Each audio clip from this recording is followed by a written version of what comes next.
Oh, yeah. Oh, yeah. Yeah. Oh, yeah. We back, y'all. We back, y'all. You know, I got to brush the beard before we start. Another Cigar Talk Live. Man. We got some shit to talk about, y'all. We got some shit to talk about. Tevin versus Gary Russell Jr. or Tank. We need that before you retire, man. Okay. I'm going to ask him. He coming up. Tevin Farmer. Salute, Chris. Salute, bro. Mo 3 in the building, my guy. Salute, Mo 3. My man, Roy. Roy, what's popping? Yo, Marta Prince, salute, man. Let's go. That's a fact. Cigar Talk like the interview movie. You right. We gonna get them to talk that talk. Yo, listen. It was a lot going on last night, man. I was outside last night. So I had to do my homework this morning and catch up on them fights. I had to catch up on them fights this morning because I was outside last night. Munguia got his ass whooped. Ooh, we're going to talk about it, y'all. Big Cigar Talk. Salute to everybody in here. It's going to be a good episode. It's going to be a good episode tonight. Let me see. Let me drop my bomb real quick.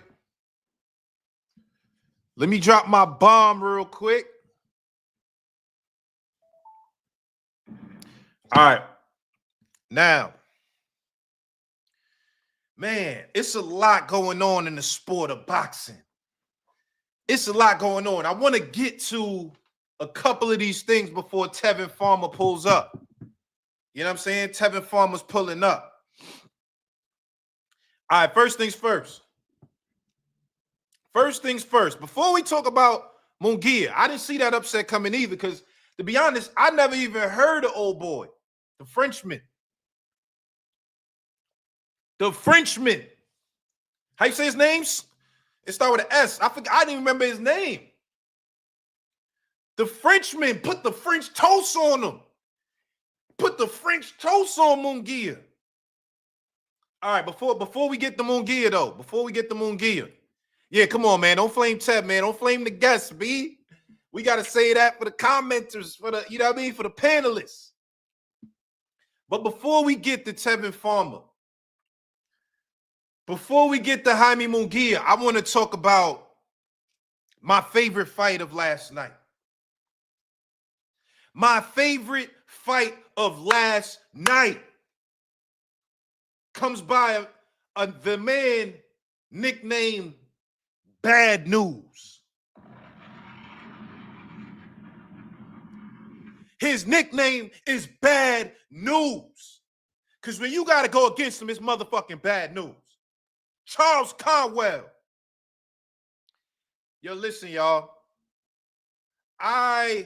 It's my job to bring forward the people I feel like that are really next in the sport. And Charles Conwell is one of them guys. Charles Conwell was so impressive to me yesterday in his fight against a tough Argentinian warrior. I forget his name. Start with a V. Varagas or something like that. Did y'all see that Charles Conwell fight? Everything I saw from Charles Conwell, defense, slipping shots, offense. Charles Conwell knows how to put them together. His combinations are second to none. He using the left of the body, left upstairs, straight right, uppercuts. His punch variation was amazing. It was beautiful. I don't think there was a punch that we didn't see from Charles Conwell last night. He's a heavy-handed fighter. You know, it's certain guys that just got heavy hands. Like, they just come in with the natural thud. He's one of them guys. But the thing I loved about Charles Conwell's performance,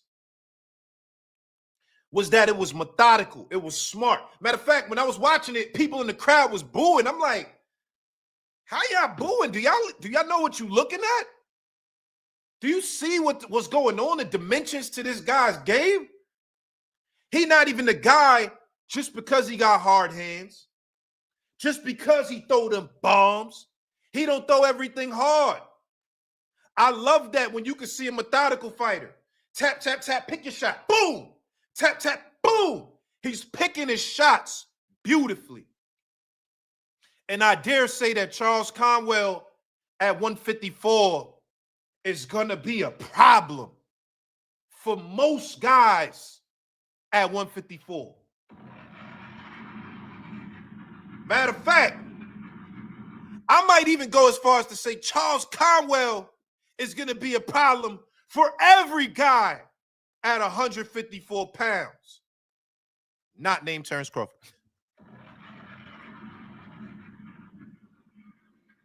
We got to get that clear, because that's goddamn Terrence Crawford. But Charles Conwell at 154 is a monster. He is one of the futures of the sport of boxing at 154 pounds. I was very impressed with his game, and he looks like he's ready to step up. He got like an old man game. He don't waste a lot of energy, no extra steps, no extra movement. Everything that he does, he's a guy that comes to do the job and brings the right tools. He brings just the amount of right tools that you need to do the job. No extras, no nothing. I'm going to come and I'm going to get you out of here. So make sure, man, listen, Charles Conwell, one of them guys, man. I might have to get him up here to talk to him. I really enjoyed that fight last night. Salute my boy Val, Ringside Views in the building. Yeah, man, first 10, you know what I'm saying? I just got back from Aruba, y'all. You know what I'm saying? It was my birthday. That's why I've been going a little bit. I would have did a live, you know what I'm saying, last week. But, you know, I had to celebrate my birthday real quick, man. Take some time to live it up real quick. When you work hard, you got to play hard too. So that Charles Conwell fight was something. I loved it. I loved it. Oh, yeah, John Perkins, Africa. You right. Drop a bomb for my man, Africa.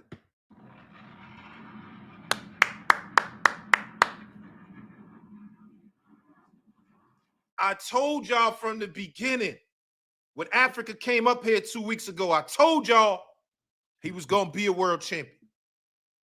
There was a lot of y'all in the comments said, I'm tripping. Said, Liam Paro going to get him. Africa stepped his game up. Africa stepped his game up. What we saw in Africa fight, the first 4 rounds was a little shaky. A little shaky. It took him a while to get his timing down. But once he did, he got his timing and his distance, Africa separated himself. You know what I'm saying? Salute, Sumar. This just popped in my mind. After Boots' last win, you said that you had thoughts on his ability to beat Crawford and would discuss those thoughts on a live, but you never did. So what are those thoughts? Thank you, Sumar. Right now, as it stands today, if Terrence Crawford and Boots got in the ring today, Terrence Crawford is going to do what he does. I got to give it to Terrence Crawford. I have to, right? The things that we saw gave Boots, you know, some trouble with Karen. Those are things that Terrence Crawford could do at a higher level. So I think right now, as it stands, Terrence Crawford has to be the favorite in that fight. You know what I'm saying? Every young fighter needs to purchase Tev's book. Yeah, this is why, before we get to the Munguia fight, because I want to get y'all thoughts on Jaime Munguia's fight. But before we get to Tevin Farmer, who's on the way. Tevin Farmer's on the way. Tevin Farmer is a guy that's important for the sport of boxing. Why I say that is you need a guy with elite level talent that's going to make you decide who you are. right? There's certain fights and there's certain fighters to where we like, is this guy a A-level fighter or is he a B-level fighter? Sometimes we can get those confused as boxing fans, right? Is this guy an A-level fighter or a B-level fighter? Sometimes we don't know because of good matchmaking. Tevin Farmer is a guy that's going to expose what level you are on. Tevin Farmer is a guy that if you are not an A-level fighter, he gonna make it obvious. We're gonna be able to see that. You gotta bring an A-level fight game in order to really beat Tevin Farmer handedly. Where people can be like, oh yeah, you did your thing and you whooped him. It's no questions asked. It wasn't nothing. You gotta be an A-level fighter to even get to that point if you fighting a guy like Tevin Farmer. Tevin Farmer's the test, y'all. He the one that's going to show you what level you on. And I love him. And I love it. Let me see. Let me get to some of the comments real quick before we get to the Munguia. Oh, my God. You're right, Ma. I'll tell y'all right now, when Charles Conwell and Boots get it on at 154, woo-wee.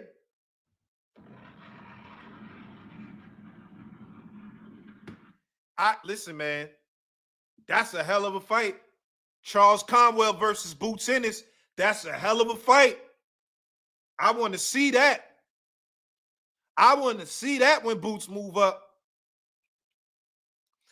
Is Boots fighting Tio? I don't know. Good question. I see the news. I see the news. I see the news. We got to see. He called out Virgil. Okay.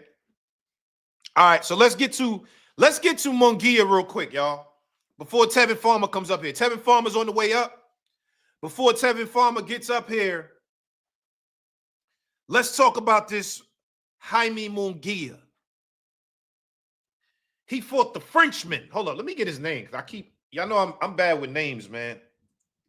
I be forgetting names. I never forget faces, but I forget names, though.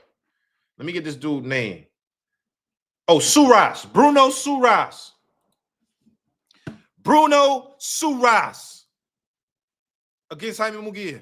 Nah, chill, Dodge. Boots being sparring, whooping Conwell's ass. You know that. But sparring different than them lights. Sparring different than them lights. All right, hold up. Let's get to this. Let's get to this Munguia fight, y'all. Bruno Surace. Thank you, Brandon. Thank you.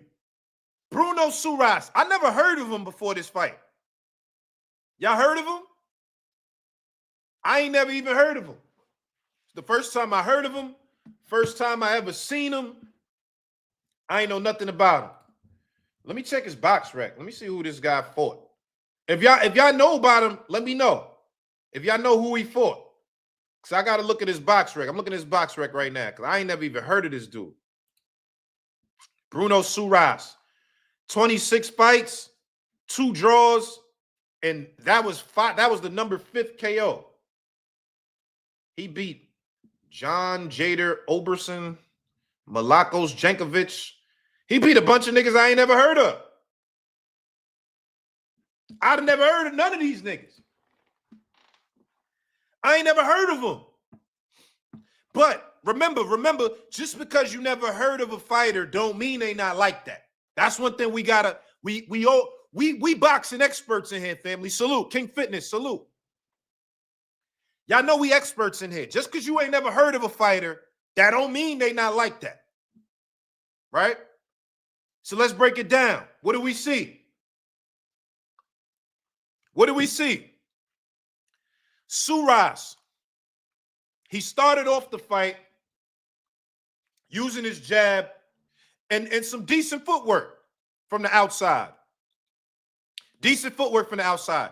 Jaime Munguia knocked him down in the second round. He caught him with some shit, overhand left. Boom! He hurt him. Surace was hurt trying to get up from that punch. It took a lot, and that's what actually made me respect him. It wasn't just the knockout. It's the fact that he took a big left hand. He took a big left hand from Munguia and got up and was able to still fight in the state of being hurt, in the state of being dazed. Because number one, when he got hurt, he was fighting off the ropes. He ain't just retreat. He was on the ropes leaning. Munguia throwing that bullshit. He duck it, boop, boop, and then move. That's how you do it. Hype job Canelo. Oh, okay, Shell. We gonna get to that, Shell. We gonna get to that. We gonna get to that. Now, here's the other thing. Here's the other thing, y'all. Here's the other thing. Upset of the year so far. I agree. That is the upset of the year. Here's the other thing, though. Dude had a chin too. You're right, John Perkins. He did, because he got caught with it. He got caught with some shit. Everyone is saying it was a fast 10 count, right? Okay. Super fast 10 count. Sumar, the ref counted too fast. Ref 10 count was fast as hell. All right, I agree with that. It was a fast count. However, y'all aren't acknowledging when Surace got knocked down, the ref counted just as fast. Oh, no, the ref was counting like this. That wasn't just for Munguia's knockdown. When Surace got knocked down, the ref was counting fast as well. So I can't really use that as an excuse because it happened to both guys. It happened to both guys. The ref gets to determine the speed of the count. We've seen refs count slow, and we've seen refs count fast. Now, here's the other thing. Jaime Munguia switched his coach from Freddie Roach to Morales. Right? Legend, Mexican legend. The Mexican legend. He switched it. He switched his coaching up after the Canelo loss. I thought that was a big mistake. I thought that was a big mistake. He didn't look good in terms of his skills, Eric Morales. He didn't look good in terms of his skills. I didn't see the same level of combination punching that I saw when he was with Freddie Roach. When he fought Canelo. At least when he fought Canelo, we saw threes and fours. 1, 2, 3. Ha! We saw threes and fours. In this, all I saw was wide-ass left hooks. Why? Like, yo, what is this? What is this? And the Frenchman was able to read him. The Frenchman was able to read him. The Frenchman, even if you look at it, right? I think maybe 2 rounds before the knockout happened, the Frenchman caught him with an uppercut, timed him, boom, right up the middle. And this lets us know that Jaime Munguia is a bit overrated. He's a bit overrated, y'all. Let me drop a bomb for that.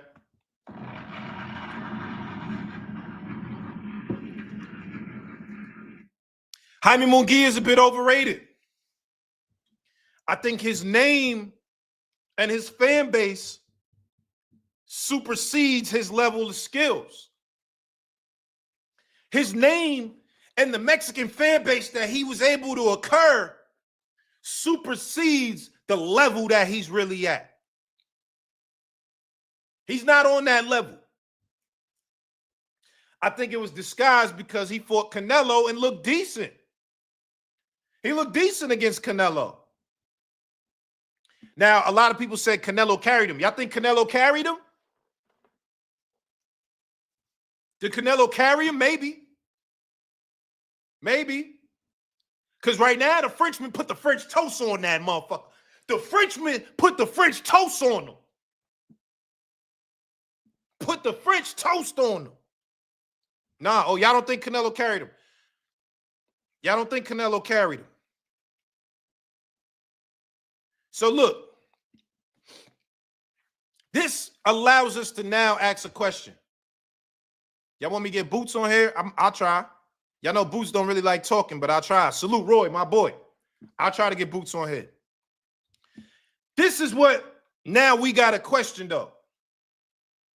Because Munguia just got his ass whooped. Munguia just got his ass whooped. Got the French toast put on him. The French toast on his head. Does this mean Canelo is truly slowing down? Like, is it officially confirmed? Is Canelo slowing down? If the Frenchman was able to do this, Canelo was supposed to stop that man.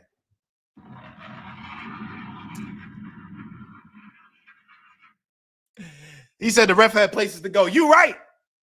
It looked like the ref had a date after the fight. Like, oh no, I'm out. I'm going. I'm out of here. You know what I'm saying? The ref was he counted. He did count fast, but he counted fast for both guys. He didn't just count fast for only Munguia. And the worst part about it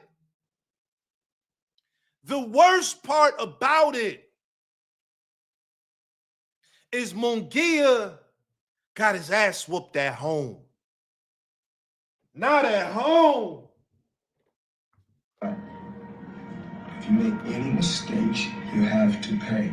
If you make any mistakes, you have to pay. If you make any mistakes, you have to pay. And he paid. He paid the price at home. Did y'all see the crowd after he got knocked out? Everybody in Mexico was quiet. And I love the Mexican people. I love the Mexican fans. Every time I go to the fight, the Mexican fans are turned up. They're going crazy. I never seen the Mexican fans just quiet. You got your ass whooped by a Frenchman in Tijuana? Not in Tijuana, y'all.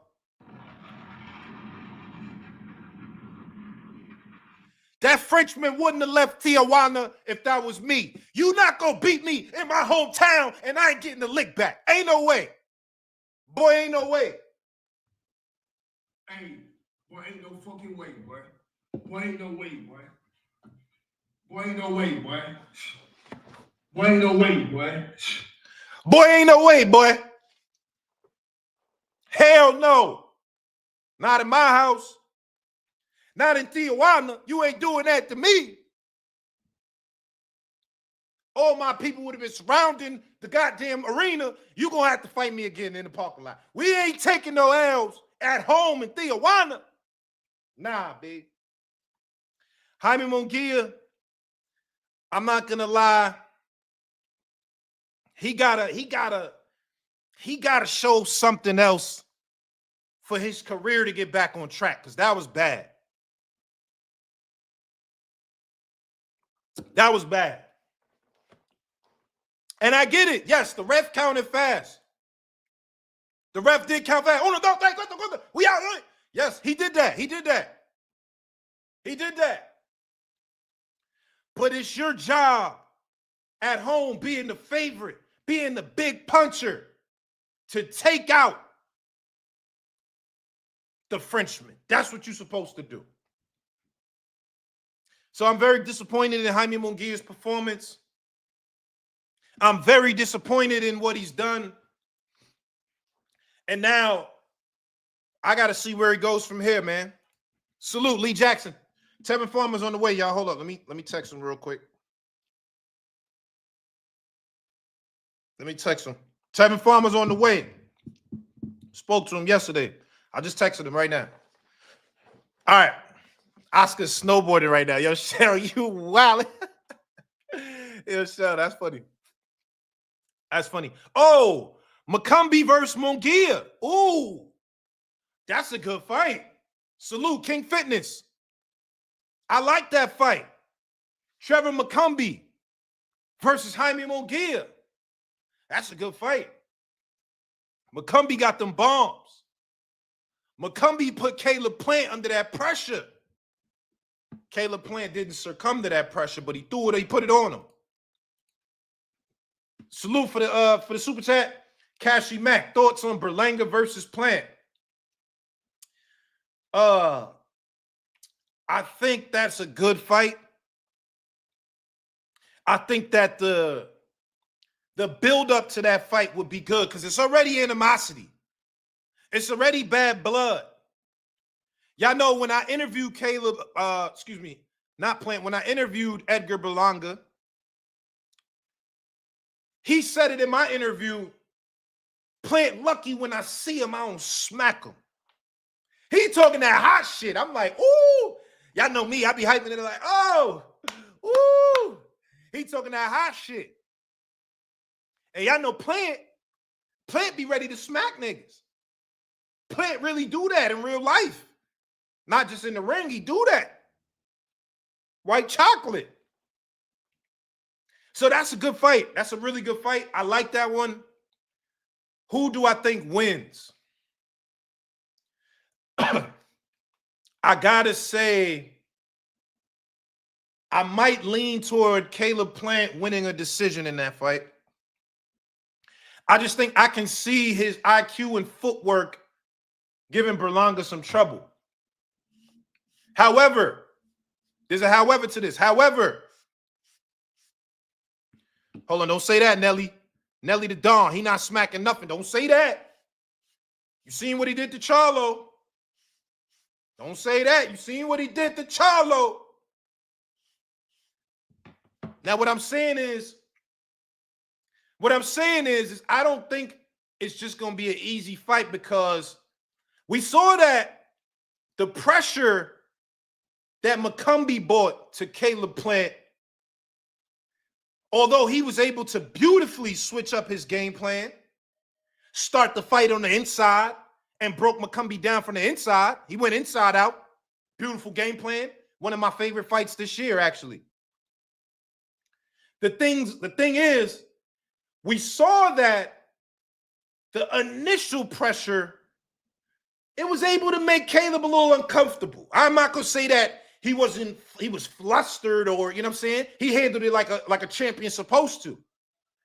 But can Edgar Berlanga put on that level of pressure as well? Because I think he's better than McCombie. If Edgar Berlanga can start to let those hands go and put that pressure on to Caleb Plant, I think the fight gets a little interesting.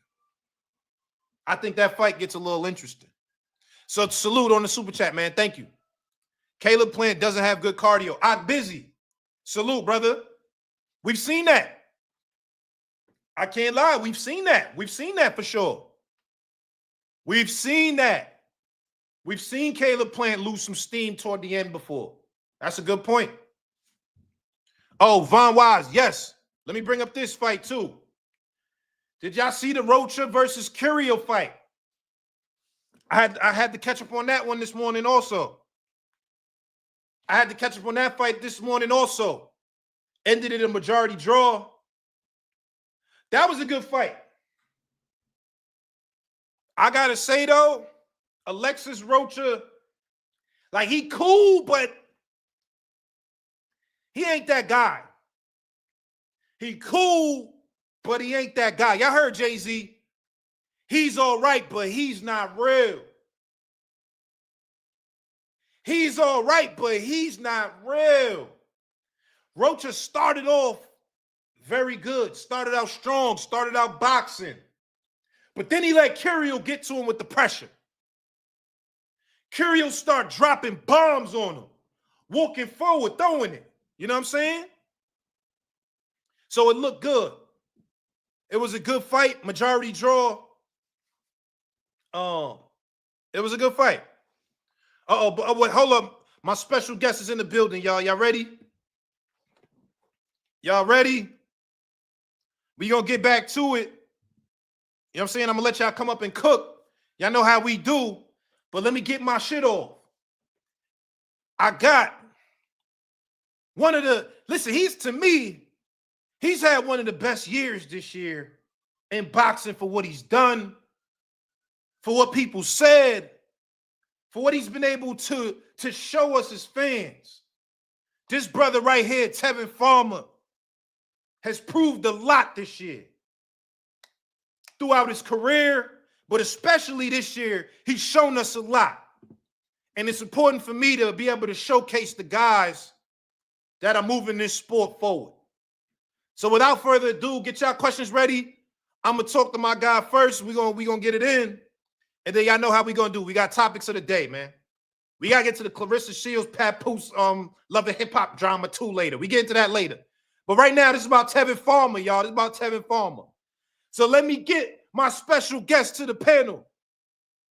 Tevin Farmer to the stage. Yo, what up? What's up, my boy? Shit, bro. Just made some burgers and shit. Okay. Man, how you living, man? Man, you know, taking everything one day at a time. One day at a time, man. Yo, man, this year I said, so one of the things I said before you jumped on when we was talking about you, I said one of the reasons I really like you as a fighter is that you're a guy that's going to make the opponent show us what level he on.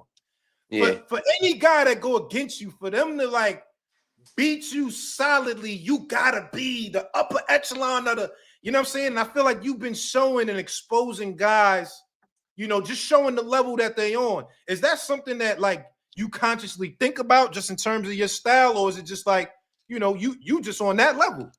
Nah, I'm one of the elites in the world. Obviously, my career wasn't protected. My career wasn't in the right hands from the very beginning, like most of these fighters. So obviously, my record don't show it, but my performances show it, and I am undeniable as one of the best athletes in the world, especially when it comes to boxing, talent wise, for sure. And Yeah. I don't think nobody would disagree if you know the sport of boxing. All right, so tell me, let's get to the last fight. We got a lot to talk about tonight, but obviously the Williams Zepeda fight, great fight, close fight. I think, to be honest, I think I might have had him edging it at the end, but it's one of those you could go in either way kind of things to me. Was it as hard as a fight as you anticipated, like going in what you thought it was going to be versus what it was? No, hell no. I don't really think none of these fights be hard, honestly. And that's the truth. I don't really think none of the fights be hard. You got to think about it. I've been here. I've been at this level for a very long time. I've been fighting at the elite level. These dudes just, when I was world champion, Zepeda was just getting started. Yeah. So it's like these dudes is just getting here. I've been here already, and I don't think I don't think these fights is hard to me. It's not hard. And actually, there's a Zepeda fight. I fought his style on. I used his style on him, and still pushing him back. He never been pushed back. And like I always think about when I watch a fight. A lot of them shots that he was throwing, they just wasn't landing. This is a sport of boxing. This is professionals. It's about who hurt who. And I showed that I hurt him multiple times throughout the rounds. Yeah, he was throwing a lot of punches. Yeah, he had activity, but he wasn't hurting me. Yeah.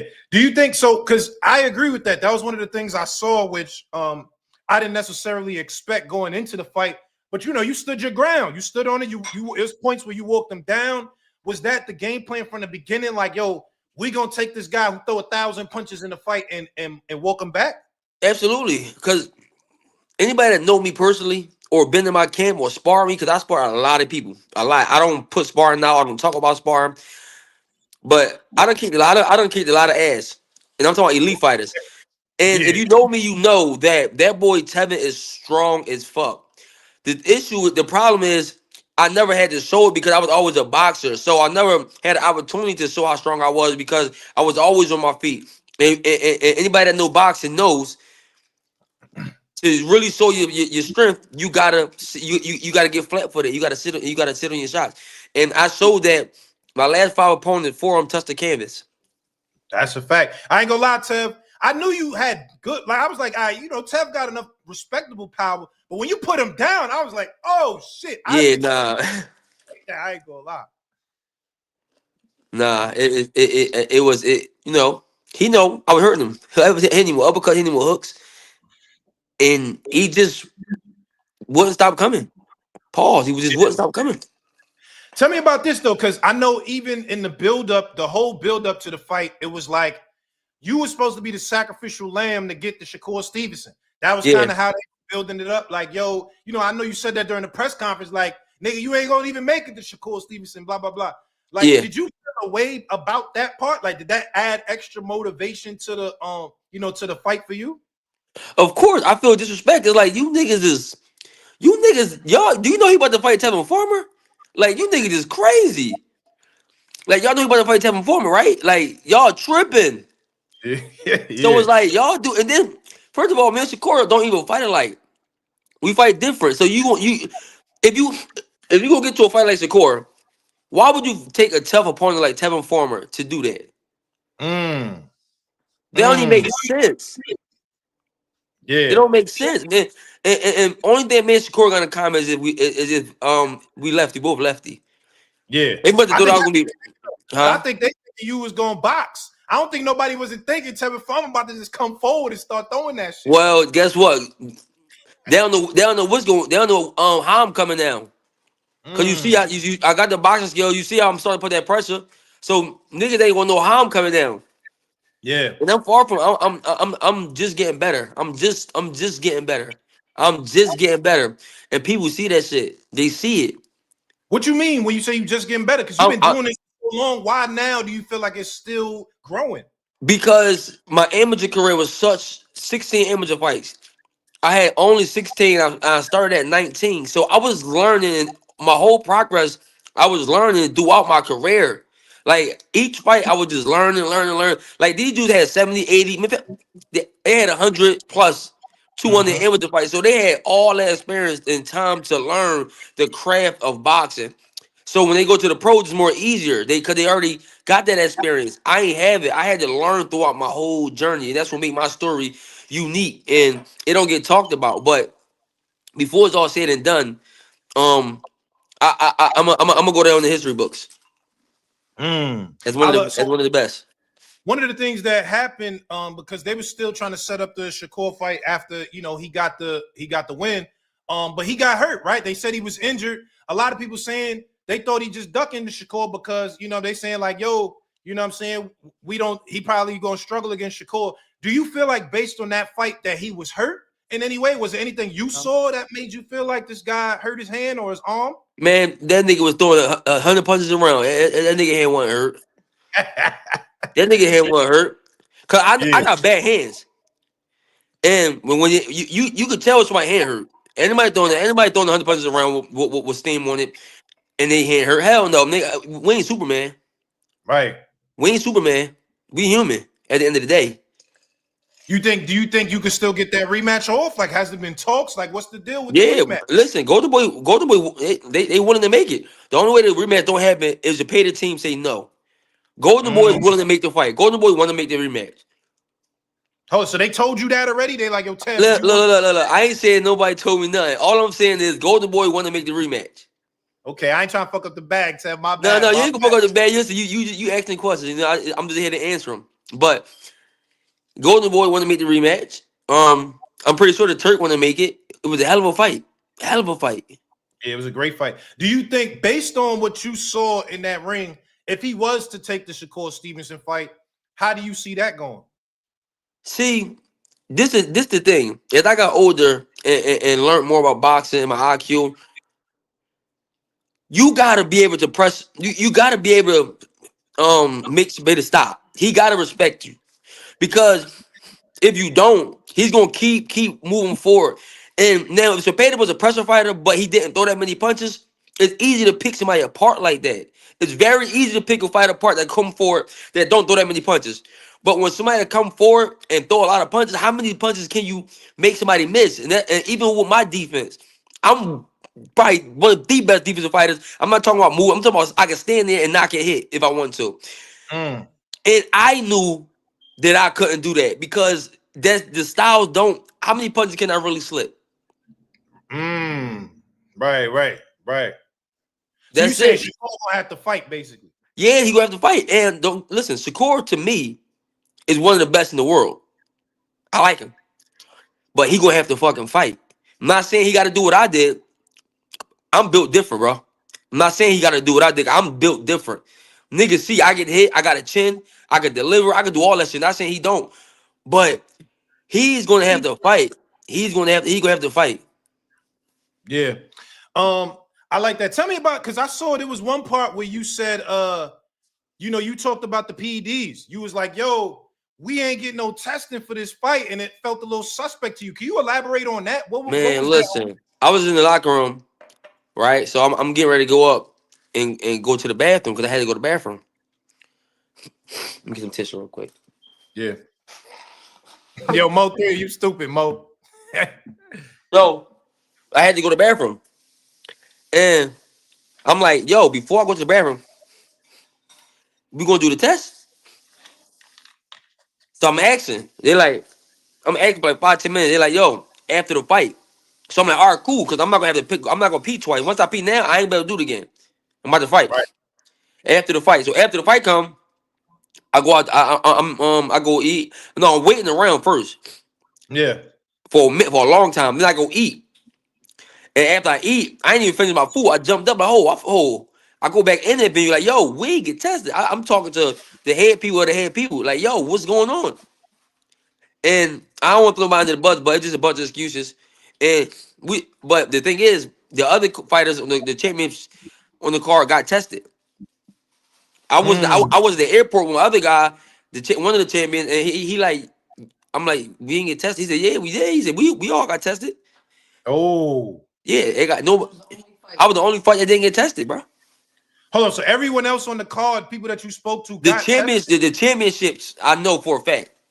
Yeah. Anybody that had a belt. I don't know about the other fighters. I'm not sure. I can't speak on that, but I know the championship fighters got tested, and we were the championship fight. We were for the interim world title, and on top of that, yeah. So that was for the WBC. That's mandatory. That should be mandatory anyway, regardless. Yeah. I got drug tested for a Mortalia fight. Mm. Now I'm gonna tell you something. This is what I think. Let's say they would have gave me that victory. I believe I should have got. I should have edged that out. Even with the knockdown was the icing on the cake for me to edge it out. Everybody got their opinions, but I don't really care. Yeah. If they'd have gave me that victory, bro, promise you I would have been drug tested. It would have been it would have been damn. Why how he all of a sudden he that strong, all of a sudden he this. But I'm pushing for it.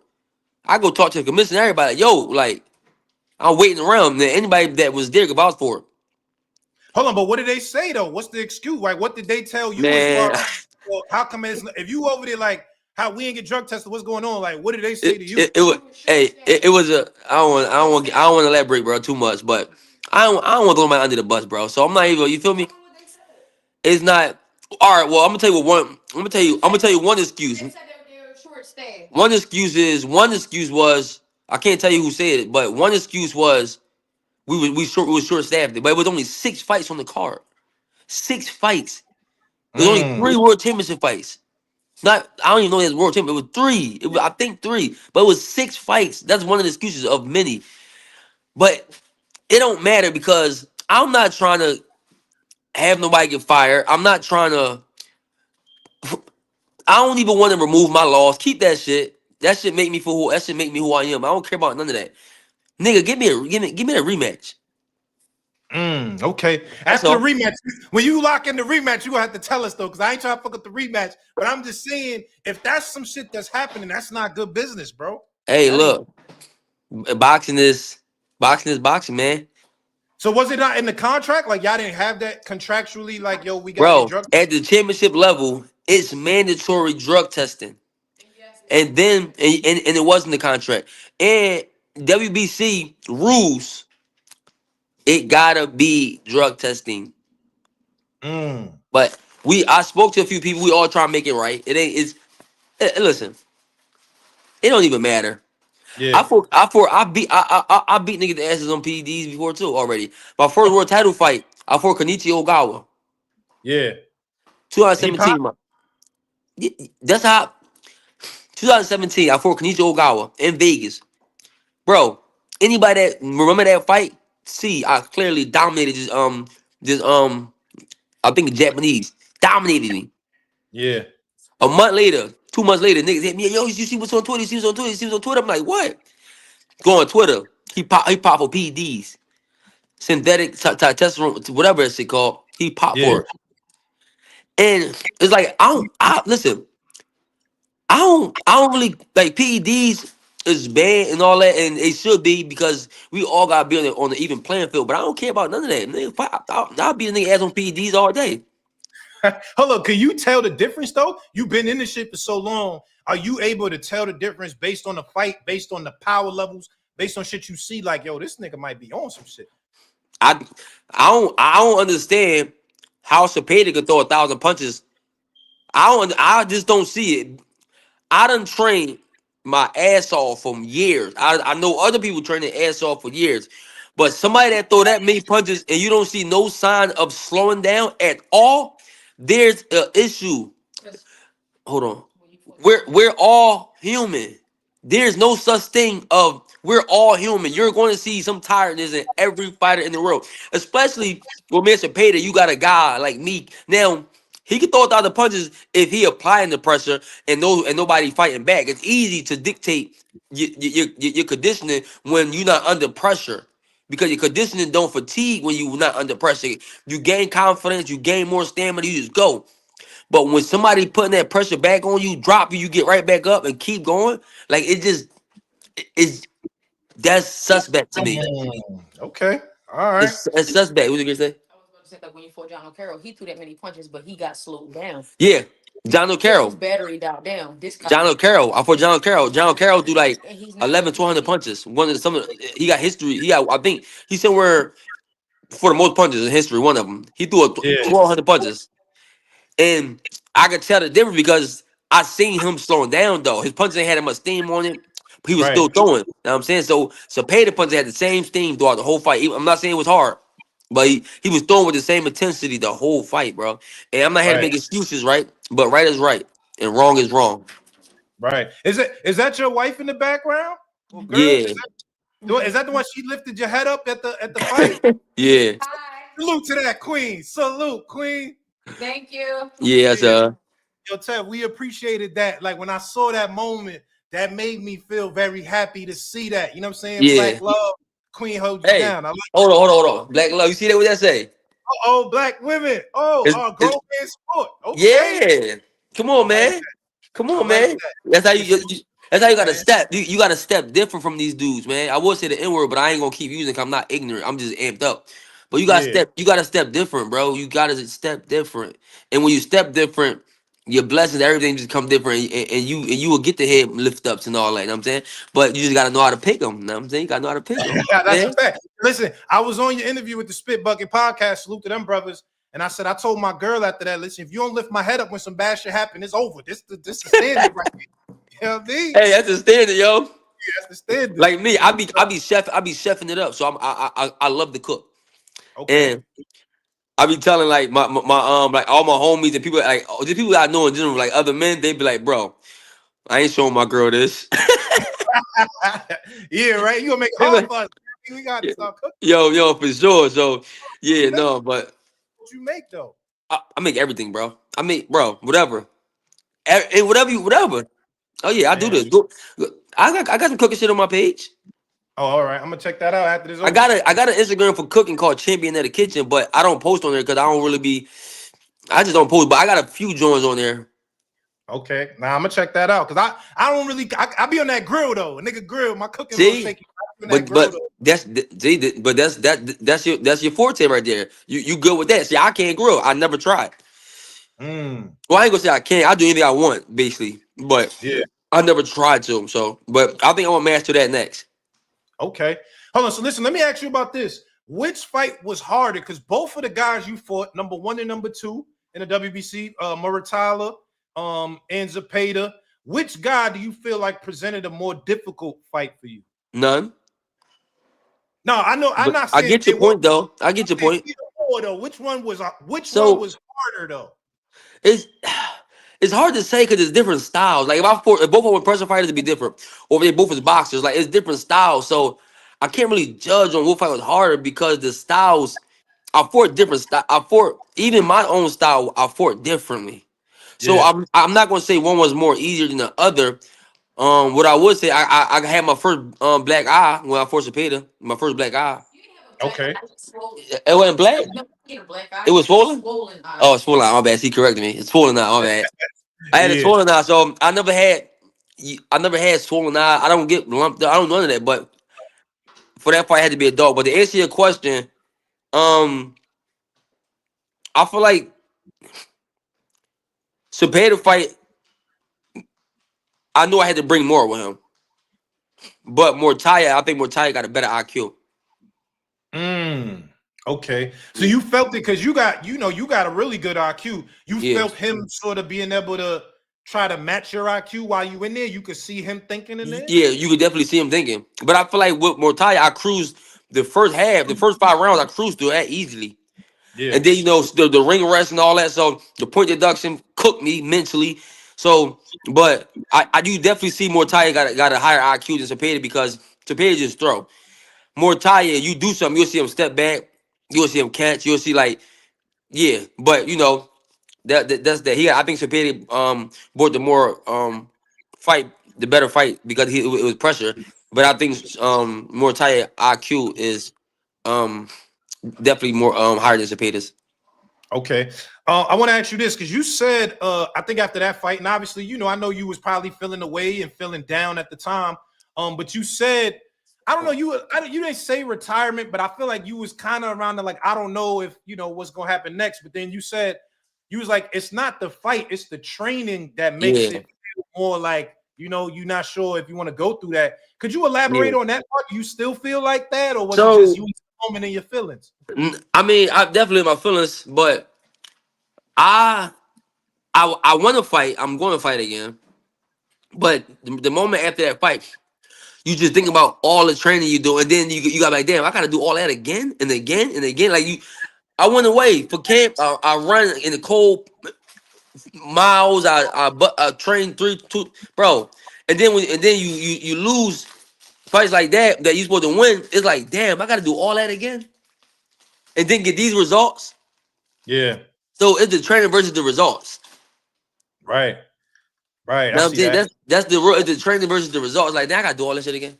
Like, if you would have won, it would have felt. Oh, it would have been different. Yeah. I'm like, oh no, I'm cool. I do all this again for that win, but I'm not gonna do all. I'm not gonna do all that for that loss.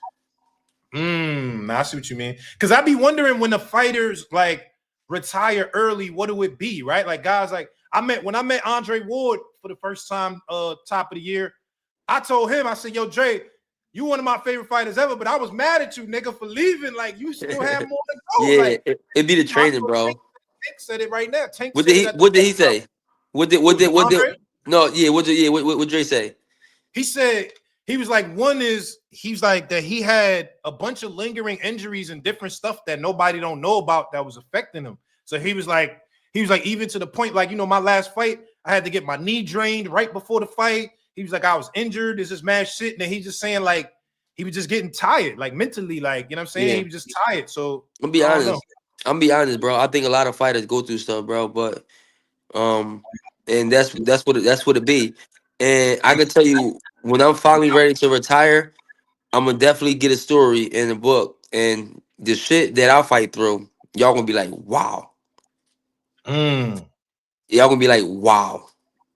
It's just unbelievable. Right. And it's that's another reason why I took off for that many years as well, but it's unbelievable, bro. Trust me when I tell you, the shit that I fight through, and I can't put that nobody's story because everybody got a story.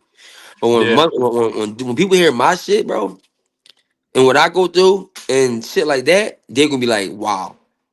Well, tell us a little bit right now. Like, I know it's hard, but I'll tell you this. I want to know this. Oh, go ahead. Yeah, I can't tell you right now, but I'll tell you this. If people know the shit I go through, I'll probably get major endorsements. I'll tell you that right now. Major. Hold on, I'll say this, Tev. I know that you got shot in the hand in 2017. Yeah. And came back to be a world champion. Can you tell me about that part? What was in 2017? Was you just on some street shit? Was it just like how did that happen? Like, how did that even happen? Nah, it was just it was at a family function. Actually, you want to know? Yeah. Go to my YouTube channel. Life is Tevin and Poker.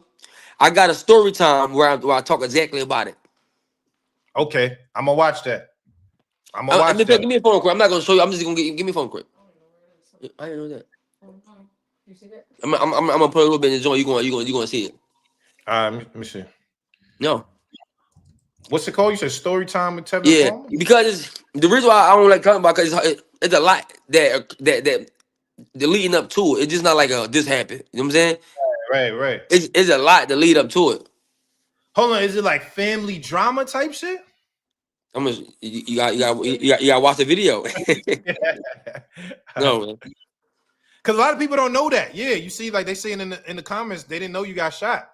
Yeah, I got shot in my hand Right before right before I fought for the world title. Like I fought the world title 4 months after I fought the world title. My hand couldn't even close. Mm, See, you see that? You see damn. right here? Yeah, I see it right there. See right here? Hold on, my bad. Right here? Hold on, Yeah. right there. Yep. And then it went through here. You see? All Hold right. on. So when it happened, all right, you don't gotta tell me the whole story because I'm gonna watch the video. But when it happened, how was you feeling? Was you just like, oh shit? Like, was it in just drastic pain? Like, how did you feel when it happened? It this see. Look. Look. That's the same day that Adrian Broner and Mikey Garcia was supposed to fight. So I'm like, all right, I'm gonna go ahead. I'm gonna support my niece to her party, and then that's the whole story. So Hey, you got the whole. All right, we go watch the whole story. anybody that's watching, make sure y'all go subscribe to my channel. If y'all don't go subscribe, man, then hold Life on. is Tevin and Poker. Yeah. All right. Yep. That's right. Can y'all see that? Go ahead, go subscribe to my channel for me, man. Make sure y'all see that, man. And let me know that y'all came from the podcast. All right. But Life is Tevin and Poker. Make sure yep. y'all get that. All right. Cool. And yeah, I gotta support that. I gotta rep that YouTube. Ah, Hey, for sure. hey, make For sure y'all go sure. cop some clothes. You notice my brand right here. Oh, this your brand? Nah, I ain't know that. Yeah.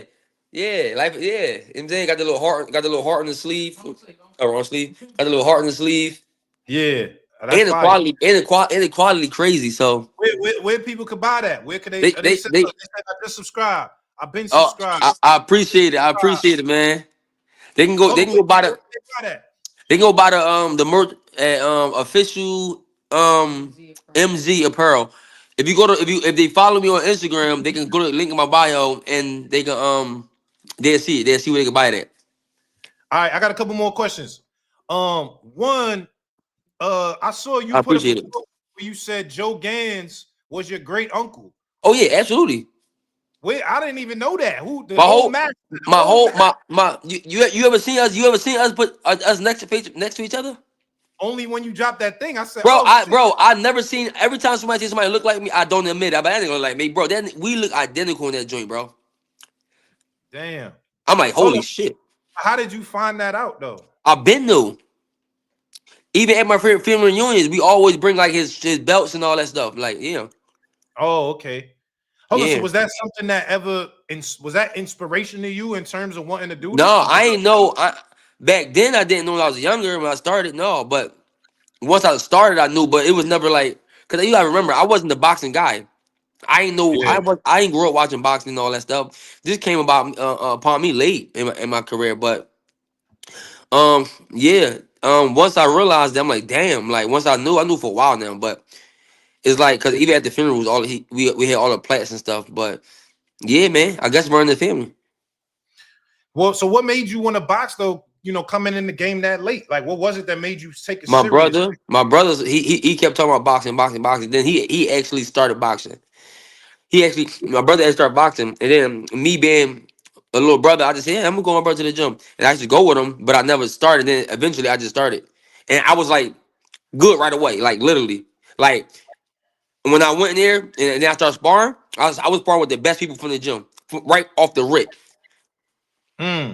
Yeah, off the rip, the amateurs at that time. Yeah. was a bully in the streets. Oh Was yeah, you? but huh? No, go ahead. What you gonna say? Oh well, when it comes to like fighting, like we're gonna street fighting. Yeah, I'm Oh, about to say you was street fighting a lot. I went to Strawberry Mansion. I don't even know what Strawberry Mansion is.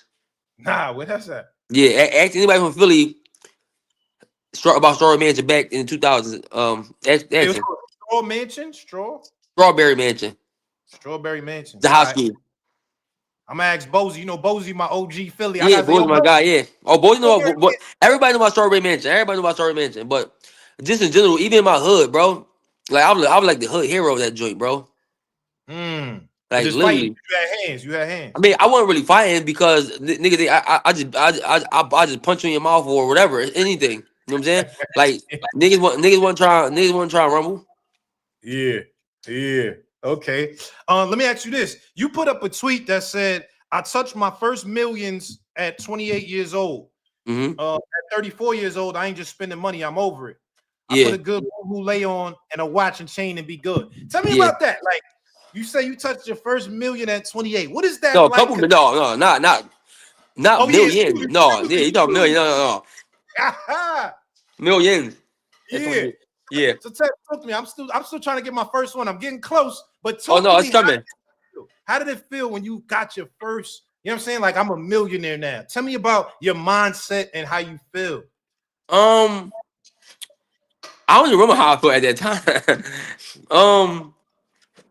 I don't know, bro. Just being able to get up and do whatever you want is probably the best feeling ever, bro. Just being able to get up and do whatever you want at any given time. I Mm, appreciate y'all. Is the biggest thing. Knowing you can take care of your family. Just all that stuff, man. It just that's the big thing, man. yeah. But yeah, I just Trying to be modest. He was flexing. I wasn't Oh flexing. yeah. Tell us, wifey. Tell us what he's Trying to be doing, wife. modest.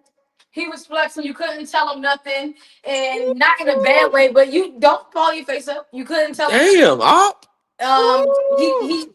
he he was really big with real estate and wanting to make the right decisions, but niggas being young, he just was Yeah. excited. You couldn't tell him nothing. If there was no thing that you couldn't get if you wanted it. He spoiled his family, spoiled his moms, took care of his brothers and sisters. It felt good. My He, man. he felt really good to be able to do things that he never imagined doing. The best thing about it is just to support the people around you. Cause I bought some stuff. Don't get me wrong, cause I earned it. But I I would go. I would not buy me something because I'm tight. I don't want to spend my money on that. But Yeah. I'll spend money on somebody else.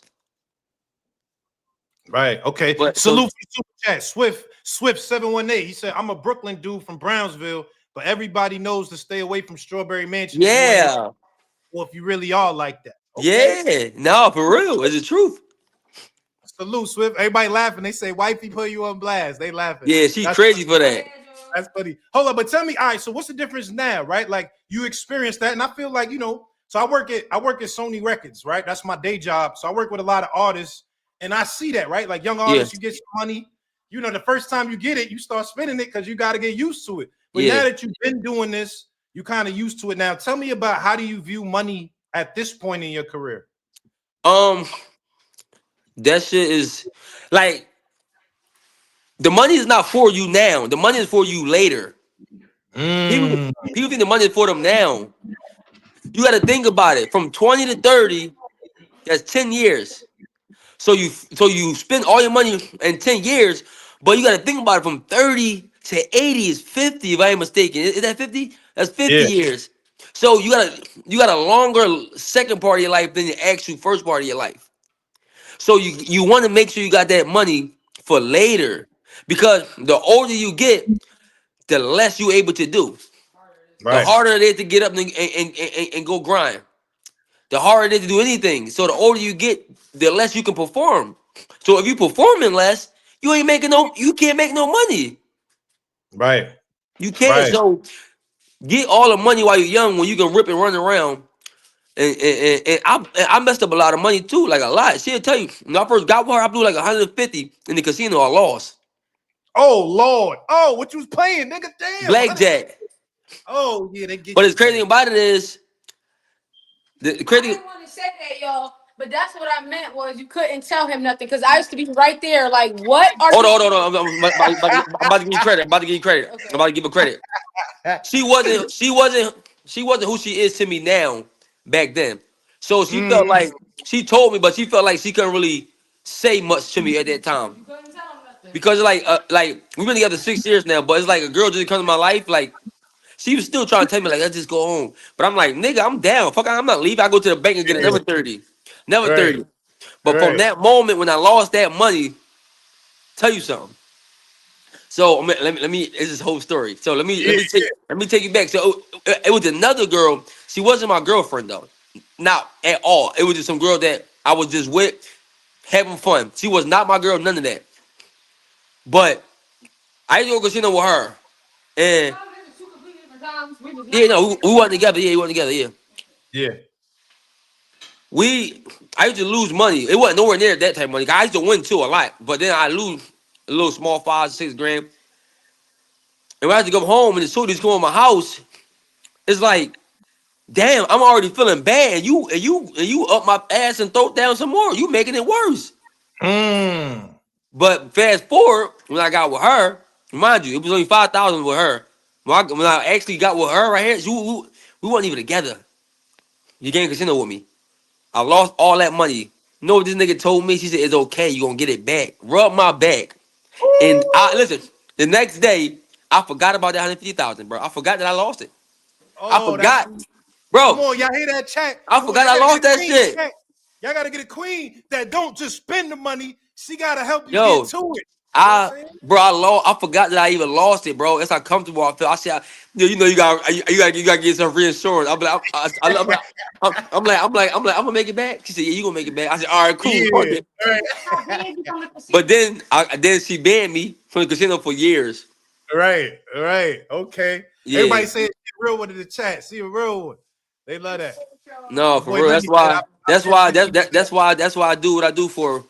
Um, you see our birthday, her right. birthday party when she turned 30 and Oh, all I that saw that stuff. video. I saw that video. You brought out the, you know what I'm saying? You was bringing that shit out. I saw the Yeah, video. so.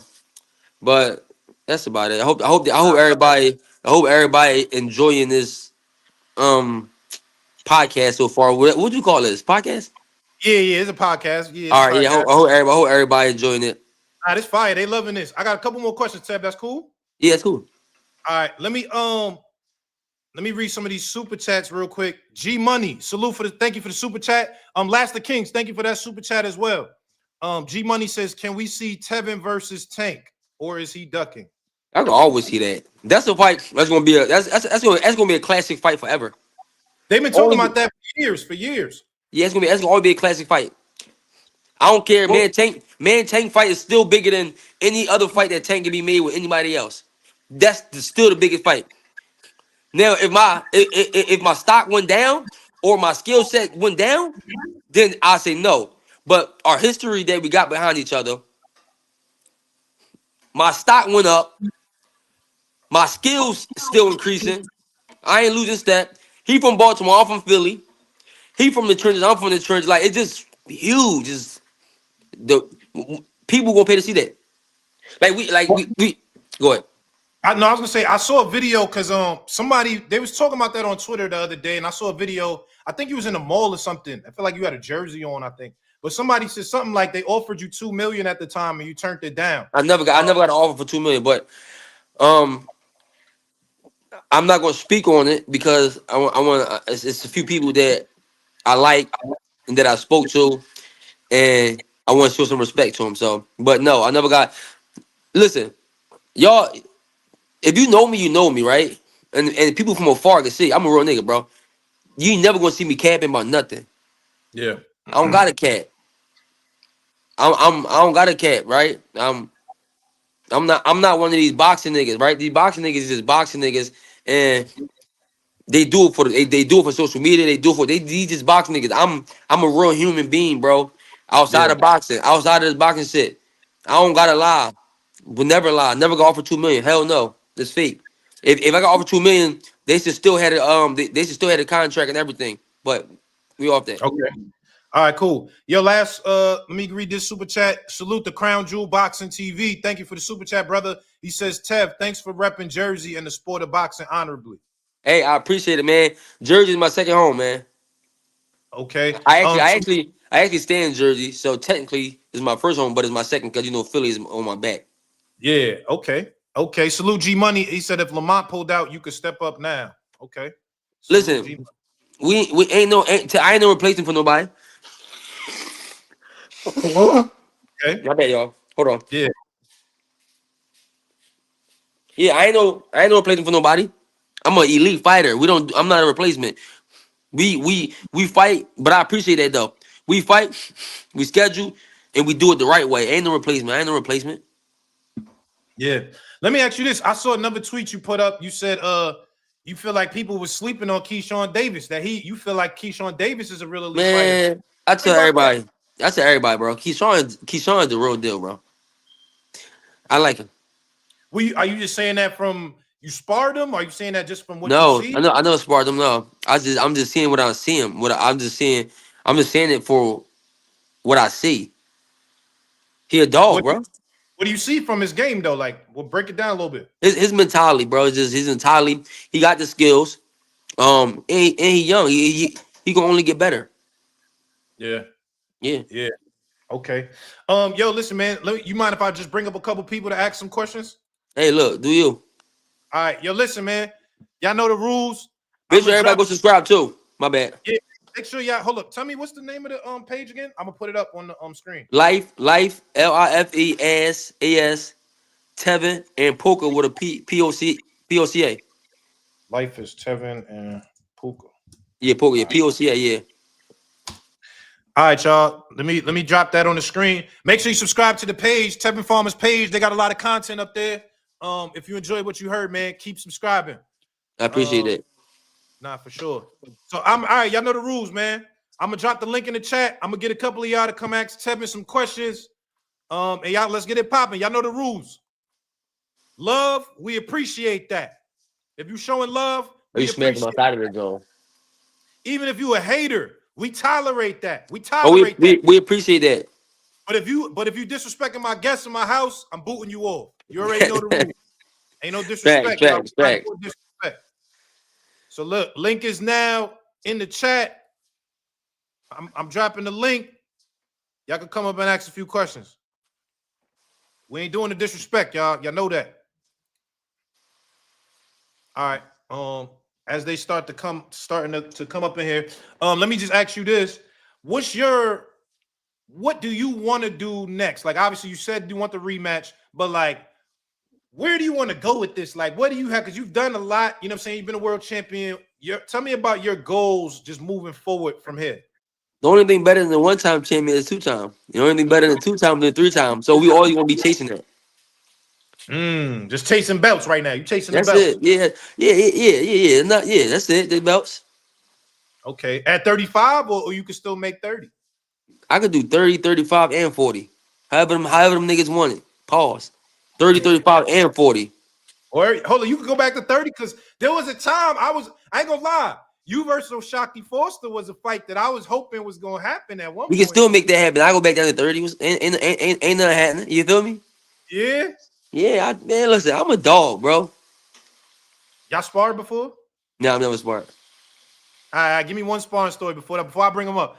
Give me one. All right, who was your hardest sparring where you was like, damn, this nigga a motherfucker? I can't lie. Well, I could tell you who, but it's in my defense.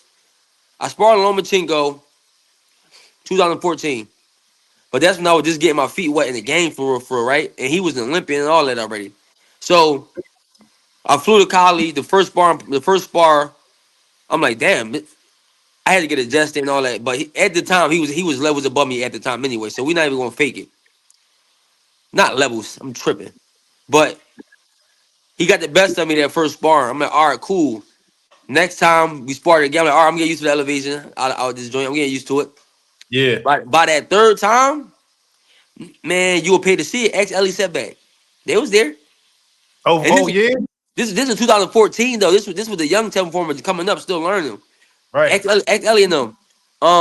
So every spar after that was crazy. But the last bar, I had to get my get back Oh yeah. on the Hold up, last but one.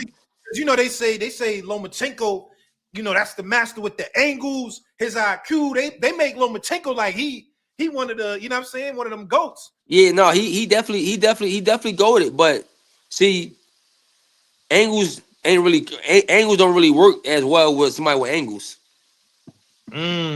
Or should I say fast feet? Because when he move, you move. But if you Hold ain't on. got fast feet, it's an issue. He gonna dance around you. They trying to say Loma's a hype job in the comments. I think that's a little disrespectful. Nah. Hell no. Nah. Nah, that's they trying to say in the comments now. Nah, you can't say that. Nah. Yeah, that's a little You gotta disrespectful. That's think a little. about it, bro. At one point, he was what is called no mas cinco.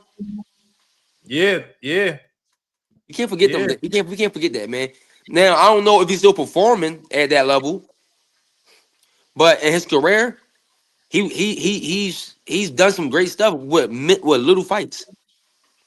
Come on, who did he beat? Come on, you wilding now. Y'all He gotta beat stop that. Ringendow. Ringendow was stopping everybody. And he beat Nicholas Walters when Nicholas the Axeman was one of them guys at that time. Made him quit too. Yeah. Wilkerson Bernard says you should fight Cambosis or Regis to set up a fight with Devin Haney. Man, listen, I was trying to get that Cambosis fight. Yeah. Yeah. All right, let me get all right. It's time. Y'all know how we do this. Let's keep it, you know what I'm saying, let's keep it respectful, but we get to the cooking. You know what I'm saying? Everybody come up. Make sure your cameras is on though. Cameras got to be on though. Let me get D1. D1, what's popping? What's up with you, Naj? What's up, Tevin? What's How up, my you boy? doing, man? What's up, man? How you doing? Yo, is there any talks for a Zepeda rematch? No official talks, no. But Yeah, I wouldn't but expect it. but it's a fight that his team, not his management team, but his promotion team definitely make again if they take the fight. All right, and as far as the tank talks, would you do what you have to do to get a fight of that magnitude? Because I hear a lot of these boxers nowadays all talking in the media, but aren't prepared to do what it takes to get a fight of that magnitude, a la Floyd and Oscar. I mean, I don't think I have to do anything at this point. I think I've done a lot in my career already. I just think the No, only I'm thing, talking like huh? sign the contract, like what they're offering type shit. So can you elaborate a little more, bro? Whatever they're prepared to offer you, if they were prepared to offer you, would you accept or would you come with a list of demands? I mean, see, I be trying to explain to everybody, and I don't like from looking at it from a fan point of view. I understand completely how the fans should how they because y'all want to see good fights, y'all. Like, I understand that part, but No there are doubt. also a business side behind the scenes that the fans don't understand. But and I don't even care if they understand. So, and to answer your question, it all depends. It got to make sense. It's like let's say you got a job. You're not gonna go work an engineer job for $15 an hour. No, I hear you. I hear you. It That's what should I'm make saying. So sense. yeah, it all depends, but it just got to make sense. But everybody knows Tevin Farmer's been around for a while, and he's still growing. I actually feel like my stock is higher now than it I was back rock with then. you too, though. I Just appreciate it. let So you know. it all depends, bro. It all gotta make sense. Some stuff just be a slap in the face sometimes with behind on the business No, side. So you can't have people doing that to you. So no doubt. I respect it, man. I wanted to see you fight Shakur, truth be told. That's the I'm willing fight to I fight want. anybody in the world. No doubt. As long as it makes sense, though, right? Yeah, as long as it makes sense, I want to fight anybody in the world. Like, let's get it. People know I'm right here. I'm not going nowhere. I hear you. I You hear you. feel me? Like I'm like like my boy Styles say, Tell you last of the dying breed, bro. That's like you know what I'm saying. So Well, I look forward to your future fights, man. I appreciate it, bro. Again, Thank bro. you, man. Najee, All right, thanks, thanks, man. D1. You All already right, know what's up. all right. Let me get unbiased boxing, man. Make sure y'all turn these cameras on too. I see a lot of cameras off, man. I gotta know who I'm talking to. Let me get unbiased boxing to the stage. Unbiased boxing. What's popping? Good. Yo, Camera. camera on. What's up? Unbiased boxing. You got 3 seconds, man. You got 5 seconds. Oh, right. All right. All right. Let me Yeah. get Crown Jewel to the stage. Crown Jewel, what's popping? Yo, what's up with y'all coming in here, man? No What's camera, good? no nothing. Yeah. You got your camera, my boy? What's oh shit? Yeah, turn that camera on, bro. We need them cameras on. Yo, Crown Jewel, you got about 10 seconds, man. Come on, babe. You slow it down the show, baby. All right. Let me get Muck Boy Tay to the stage. What's popping? Yo, what up? What up? What's up, Naji? What up, Ted? What's happening, y'all? What up, man? How you doing? My brother? I'm chilling, my bro. Cool. Hey, so Ted, I got a question for you, dog. Yeah, talk to Like, me. so okay, like in all respect, but you lost your debut, right? Yeah. What mentally, how did you come back from that and to become a champion? Like, how was that road fighting back, coming back from like your debut losing, and then Yeah. you come back and do your thing like that, become a champion, all that, everything you've done in your career? So That's a I see. I try to focus. I try to focus on the end goal, right? So I know where I want to be at, right? So when I first lost that first fight, it's crazy. That was actually this is the crazy part. It was on the Golden Boy card, right?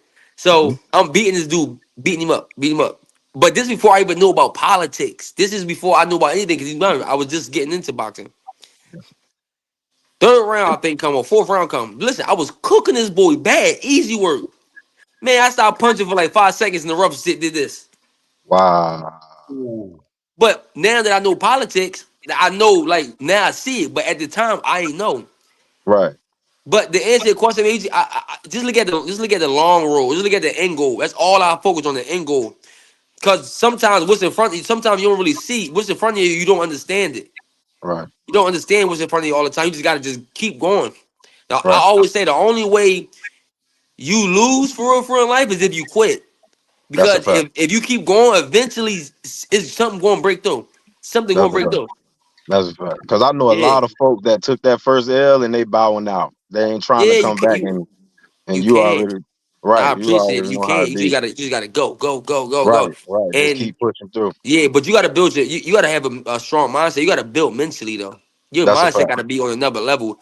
If your mindset is not on another level, you won't be able to do nothing in life. I don't care what it is. You gotta That's a fact. know that I can do anything off my mind. So, and if you don't believe that, then that's the issue with anybody. You feel me? That's a fact. No, for sure, man. I appreciate y'all, man. Hey, do your thing, my Appreciate it, brother. man. Yeah, thanks, All bro. right, thank you, Muck For Boy. sure. Appreciate it. Yeah, y'all stupid. Y'all say he look like Deontay Wilder. I'm crying. Damn. This is stupid in the Be chat, man. mindful. I appreciate it, bro. Yeah, let me get y'all know. Come on, cameras on. I got a bunch of people cameras off in the chat. We not doing that. Cameras on only. Let me get Slick to the stage. Slick, what's popping? Yo, What's good? Yo, hey Tev, what up? we gonna get right to it. First of all, Naji, you know I told you on Twitter to bring my nigga up here because of how valuable he is in the sport, in the ring and outside the ring. I appreciate you. No, we gonna get right to it though. Hold up. So first of all, we gotta talk about that bullshit. How they ain't give you the decision against Zepeda. That was crazy. Yeah, That's crazy. But I'm glad that you still bringing awareness to we need that rematch. I seen the tweet, so we yeah. going we got to get that. We gonna rock. We Second, gonna get it right. second thing is you and Poker. That shit is motivation, fam. Let's just talk about that right now. We Shout love out Yeah, to that. yeah. shout out to my nigga Poker, cause Poker. Let me tell you something. My nigga Ted said, "Don't," and Poker was recording this too. He said, "Don't let nobody slow your process up, and don't let nobody speed. Oh, You feel me? Don't you let nobody. don't What you anybody say? slow it Say it up or again. speed. Don't let anybody slow the process down or speed it up. Move at Don't your let own nobody pace. slow it down or speed it up. Bro, that's so fucking true. Because when I was looking at, I'm like, damn, this nigga got shot in the hand. Yeah, The story was crazy. Like, I'm like, damn, all right. And then he came back, became a fucking champion. You feel me? And then went on to fucking rebuild the house. And these niggas doing like real estate. I'm like, damn, like son showing like it's never too late, all this shit. And then the yeah. consistency. So I'm like, damn, like I'm like, Tevin is so important to the boxing community. People don't even realize it. I Because Mm. appreciate you so much. in the ring and out the ring, like I be watching you, bro. So I I love that. appreciate it. Thank you so My much. my question though is if we can't get the rematch, I know you got a relationship with a lot of people in boxing. I Yeah. think you need to get on that phone with Eddie and get Cambozo bum ass in the ring because Mm. that's he got a name off being a bum, but so what? He got a name. Yeah, he do. So if we get that matchup, even if you got to go to Australia, I know you willing to Yeah, do you that. know me. I go. I know you going over there. Yeah, But the yeah, I go. only one thing That's I where gotta say, that's where I won my belt at. I went to Australia with my belt. you think I don't know that? What I'm Yeah, I know, trying to I tell you, know. what I'm trying to tell you, I know you beat the shit out of what's his name, Jonah Correct. What's his name? John O'Carroll. You feel me? I've Yeah, been here, bro. So this yeah, what I'm saying, right? After that, I think in terms of you getting that next biggest fight, whoever it is, I know you going to sign up. You don't duck no smoke. But the only thing I want to say is, bro, I want your strength and conditioning to look better, bro. hmm Everything else that you do, in my opinion, as a fighter, in terms of skills, angles, lateral movement, your head movement, but the fucking when the later rounds come, I feel like you'll let a nigga get off a little bit yeah. because you might be feeling a little winded. But I think if you focus a little bit more on strength and condition, I think we'll see the Tevin Farmer that we seen knocking them niggas out. And you feel me, Yeah, because when you came back on the smaller stages in Philly, you was clipping niggas, and I'm like, oh, he feel good at this weight. I'm like, oh yeah, shit, like you feel me. So I know yeah. the health is like you pay attention very much to like what you eat, and you very focused. But like your strength and condition, that's the only thing I want to see a little bit Okay, better from you. But yeah. I ain't really come up here to. Nah, I appreciate you for that. No, for sure. I love the criticism, and it's great. It's good criticism. So, we gonna keep locking in, keep getting better, and So I think she deserved to know what happened with the Mattia fight while you got gassed. oh, with the Mortalia fight. Oh yeah, you can tell her. Hey, how are you? My nigga, What's up? my nigga Poker in the fucking building. What's going on? First of all, Poker, I love your energy and I love the way you got on here. I love that you are knowledgeable not only about Tevin and inside of boxing, outside of boxing, and I love your constructive criticism. And I wanted to, because he didn't tell this. So that first fight back on the big stage with Murtaya, it was in which was Vegas. also a robbery. Let's talk about it. Yeah, right. So it was in Vegas and they did camp here in New Jersey. And because I think that he was just so excited to be back on a big stage, like you said, he had those fights on the lower cards in Philly. He was knocking them guys out. He completely forgot him and his team, I will say, not just him and myself, because I'm a part of the team, but we didn't consider the fact that the altitude in Vegas was different. So he Mm. trained here and then got to Vegas and was gassed because that plays a big part. Hence why he did the camp differently this time. He went to the Poconos like to be at a different When he altitude. ran past the fucking bear, that shit Air. was Yeah, crazy. Crazy, right? That shit was crazy. crazy. You know what's crazy? I can feel a difference. I was slugging it out with Zepeda, right? Right.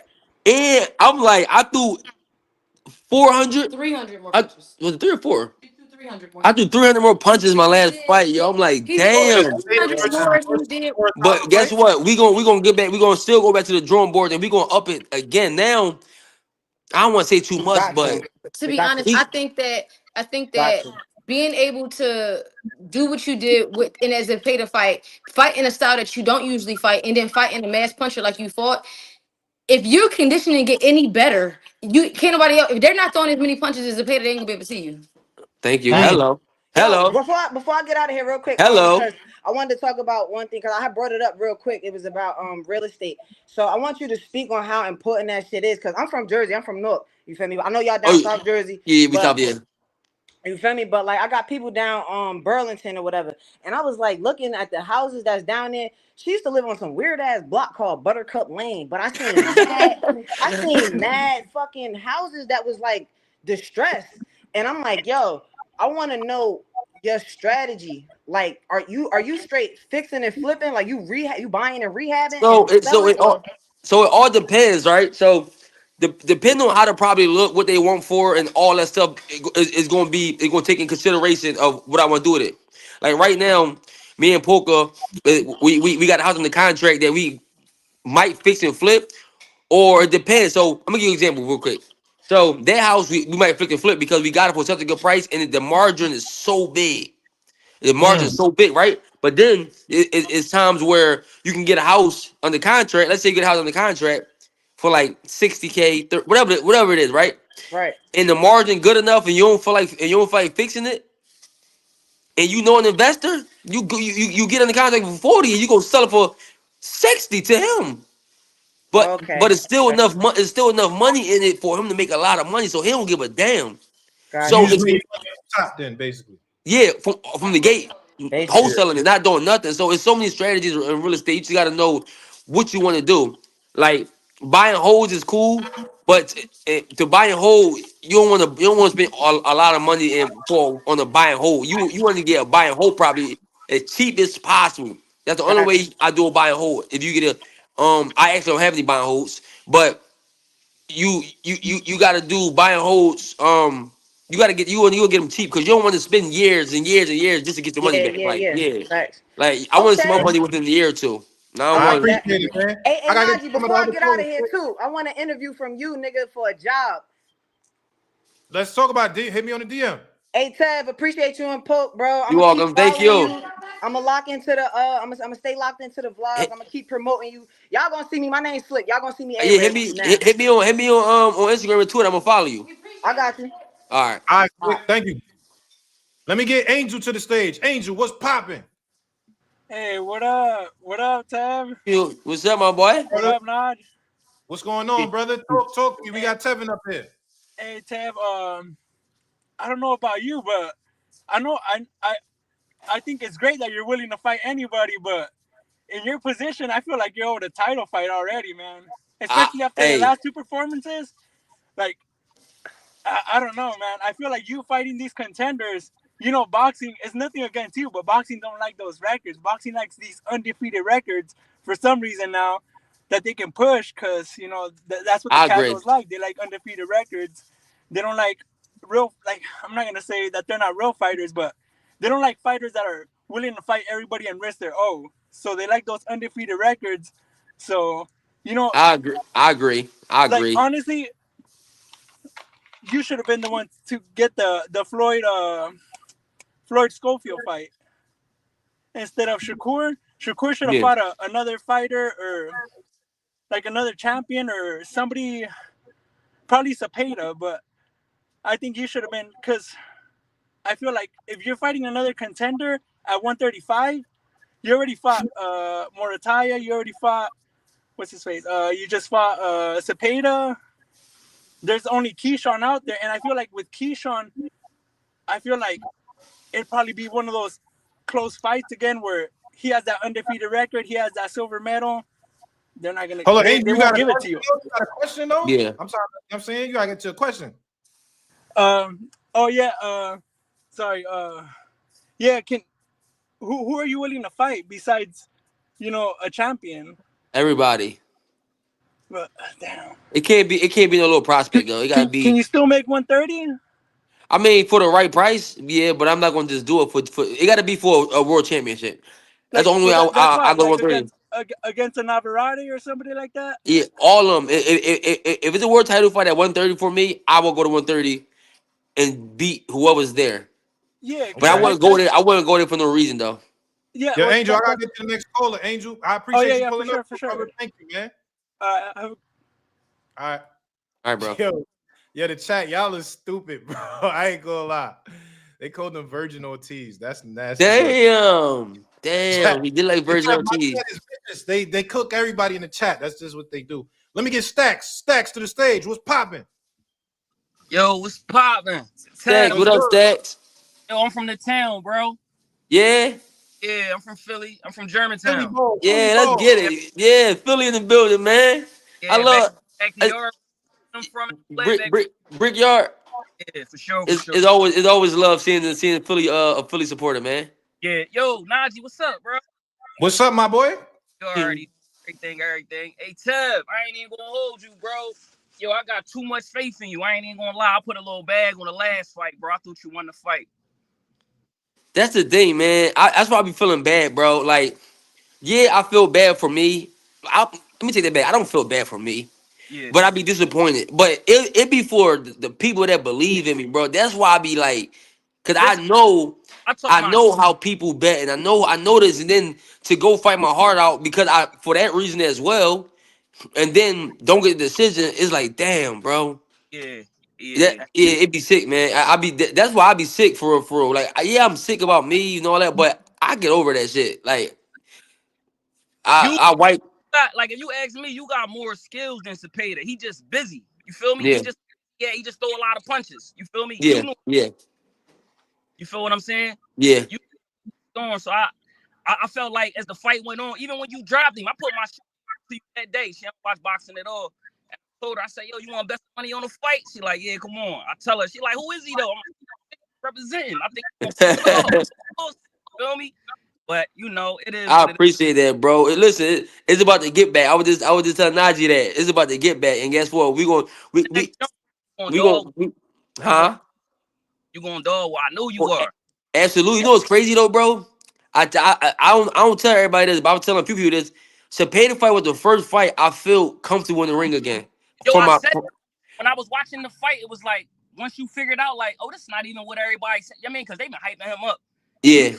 out, you like, oh, this ain't enough, and I'm gonna pay. When I first came back, even when I was fighting in Philly or more tired, the ring rest to me was like more of like everything's moving fast. Everything moving fast. Like the lights, everything's like you crowd, everything is like moving fast. The reason why I know I just got comfortable with Cepeda fight is because everything starting to get back slower.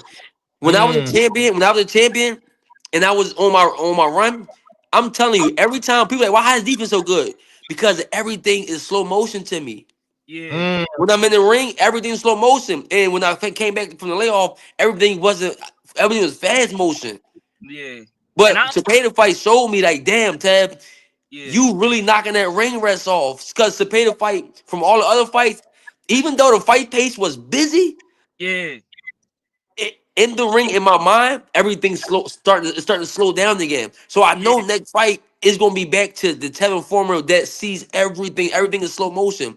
See, people don't understand that shit is fast. I'm betting on you again, bro. I'm betting on you again. I'm Yo, betting. it's and a lot of people don't understand that and they don't know how to express it. But when you get back in the ring, man, shit be so fast, bro. It be like it's just like nigga, I force a pay to everything starting to slow back down. So I know next fight, bro, it's gonna be even slower because nobody throwing them many punches to Cepeda, and I'm gonna torture everybody. I can promise y'all knockouts. I'm gonna promise y'all knockouts. Okay. I'm gonna promise y'all knockouts. This is about to get real serious. And I'm 34. I'm still feeling young. I'm still competing with the young niggas. I'm still outrunning the young niggas. I'm still beating the young niggas up in sparring. Listen, That's what I'm Naji, doing. Listen, I know Naji know, but listen, Tab one of them. Like you always been one of them. Politics play Yeah, part with your career and shit like that. But like a nigga that really watch football, boxing or whatever, yeah. he know like you know what you looking at. You feel me? You know I exactly. appreciate you, bro. Let me get Philly the next stand thing. up, man. I appreciate you, brother. Hey, Thank you, thank man. you, bro. Listen, bro, it's the city. You already know Philly. Hey, look, Philly stand up, my boy. Yo, Tev, I got two more. That's cool. Yes, cool, bro. All right. Let me get Damn, I don't know being people this much, bro. No. I know. God just said the fans, they don't get a chance. I'm the only one that I bring the fans up to really talk to them, No, man. but it's all great energy, you know. And Last two. I love the support. Yeah, go ahead, bro. Let's cook. All right, yo, let me get strap up. Strap up. Salute. What up, Ted? Strap up, what up, man? What's up, my brother? How Hey, you doing? man. Oh yeah, and I was there to everybody watching. I was there. I was You was there. there? Okay, I was Okay, there. yeah. Big I dog, Okay. was yeah. there. I get after it. But yo, so I want to inform before I ask my question to the audience. A lot of y'all probably don't know that Tevin Farmer is related to Joe Gans. 90% of y'all probably don't know who Joe Gans is, but We he spoke is. on it earlier. We spoke on it in Yeah, the interview. yeah. I'm saying I'm just getting there now, but that's strange. That's cool, man. How like the legacy, right, and how you fight in the same division. Yeah. And said, but I wanted to ask you. You got a later start, but I wanted to ask you how much more, man, do you really? And I understand. I don't want to like make it awkward or nothing, but how much Oh, you more do good, you bro. think? How much more do you think you got in the tank? At 34, like, would you say that you've plateaued and you're just kind of coasting, where Mhm. you're as good as you'll ever be, or do you feel like you haven't become as good as you'll be? You know what I mean? That's a That one hell of a right there. question to ask a fighter. Yeah, nah, it's okay. Um, yeah, I feel like I got so much more to skills wise. I think there's like one more level or two more levels I can get to when it come to that. When it come to the skill wise, I'm just getting better. And if you see my fight versus Zepeda versus Mortalia, totally different fights. So I'm showing you that I got the ability to switch it up, right? So I feel like yes, to answer the question, I feel like I got more in me. Pause, damn. But it's yeah, but it's all about how much far as skills. Yes, I just never level for skills. Far as my body wise, I can go as long as I want to. Word. Okay. And last question would be, man, like, what do you set up for boxing after boxing, man? Like, are there any cool investments or businesses that you're gonna get into, or that you already own, or that you already got going on? At this point in your career. Well, right now I can't be direct on what it is, but right now I'm working on some I don't know how to say what I want to say without actually saying it. But it all involves real estate. It all involves real estate. Then I was just got into contract for a property that I'm about to do another property, but that's outside of what I'm talking about. But that other thing, what I'm talking about, is the one. You know what I'm saying? But yeah, just real estate. I love real estate. Me and my lady, we invest in crypto. Did you It's get some of that XRP? Tell me I you got got some of XRP. that Ripple, Oh, brother. yeah, Man, yeah. tell me What? you sold. Tell me you sold some, bro. Did you Huh? sell some? No, What the fuck? You didn't sell none of that shit when it ran up? Y'all be tripping. But anyway, no. whatever. You know what I You mean? gotta But think that's about what's it up, though. though. Yo, you gotta think about it. It's not guaranteed, but moment the dude that sold he sold 100 bitcoins to the pizza guy. You ain't see that? Yeah, I remember that. He traded it for Yeah, like a Papa John's pizza. But I'm yeah. He not said saying get rid of all. I'm saying you're supposed to take some profit, though. When it no. See, runs the, like the, the that, thing is this though. I did that with Dogecoin. I I hit did I that hit too. I hit like a 70 ball in 2 days. I'm like, man, give me man. my money. My Give me shit my went up money, even more when I did that. I ain't gonna lie. bro. That's But what I'm Yeah, but saying. you don't sell all of it. You can sell like your initial enough to take out the majority of your initial investment back at least, bro. But you're Yeah. supposed to take some, even if you just taking some out the whole, because it's gonna pull back again. I mean, you can't predict what it's gonna do, but fuck that. Nowadays, I took nowadays, some shit. nowadays, I'm looking at like 5, 10 years from now. That's where I'm at now. I ain't even like my girl. She'll stress with that shit. Or should I say yeah, my fiance? she get that But much. She get into it. I she love that. she she check it every day. She just keep checking, bro. It's an addiction, bro. Cause I do it sometimes too. Yeah. Yo, But strap up. I appreciate you, brother. Thank you, All right, man. Joe. Peace. Hey I, man, that last fight, man, it's gonna work out. Fuck all that. We I know what it appreciate is. it, Peace, brother. my boy. Yeah, my bad, y'all. I told y'all we had Tev up here for a minute, so I only could take Somebody one said, more. hold on. Somebody said, what's up, Naji? Tell Tev it's awesome to hear him talking like this. Like what? Like what? Safe House Ministry. Salute, man. Super chat. Tell him, Salute. tell him how he like to hear me talk. What he say? Like what type? Yeah, What I'm Safe House. saying? What's up? Talk to us. Safe House. Pull up. Tev want to know what kind of talk you like. Salute. Let me get Jermaine. Jermaine, what's popping? Yo, what's good? What's good? What's good? What's up, What my up? What it brother? do? All right. King, what up? First of all, Tev, I just want to say thank you for that performance you gave us and everything like that. Yeah, You look really good in that fight, you know, thank you. and especially for the young brothers, you know, it's really motivating seeing you in there getting it like that. I I only appreciate got you, like man. 2 or 3 questions. First of all, I just want to ask, like, what does your hoodie say? What does that say on your hoodie? Black woman is a grown man sport. Okay, what that mean? Basically, like in a nutshell, it's basically pushing positivity towards the black community. Um, how can I explain this? So basically, like you got a lot of good women out here, and women bash men, men bash women, and a lot of that shit, right? So to be with a good woman, you got to be a grown man, Right. basically. In a nutshell, you got to be a grown man. You can't. There's a lot of little boys out here, not bashing the men because there's a lot of great men too. But basically, you just got to be a grown ass man to deal with a real good woman, especially a black Mm-hmm. woman. All right.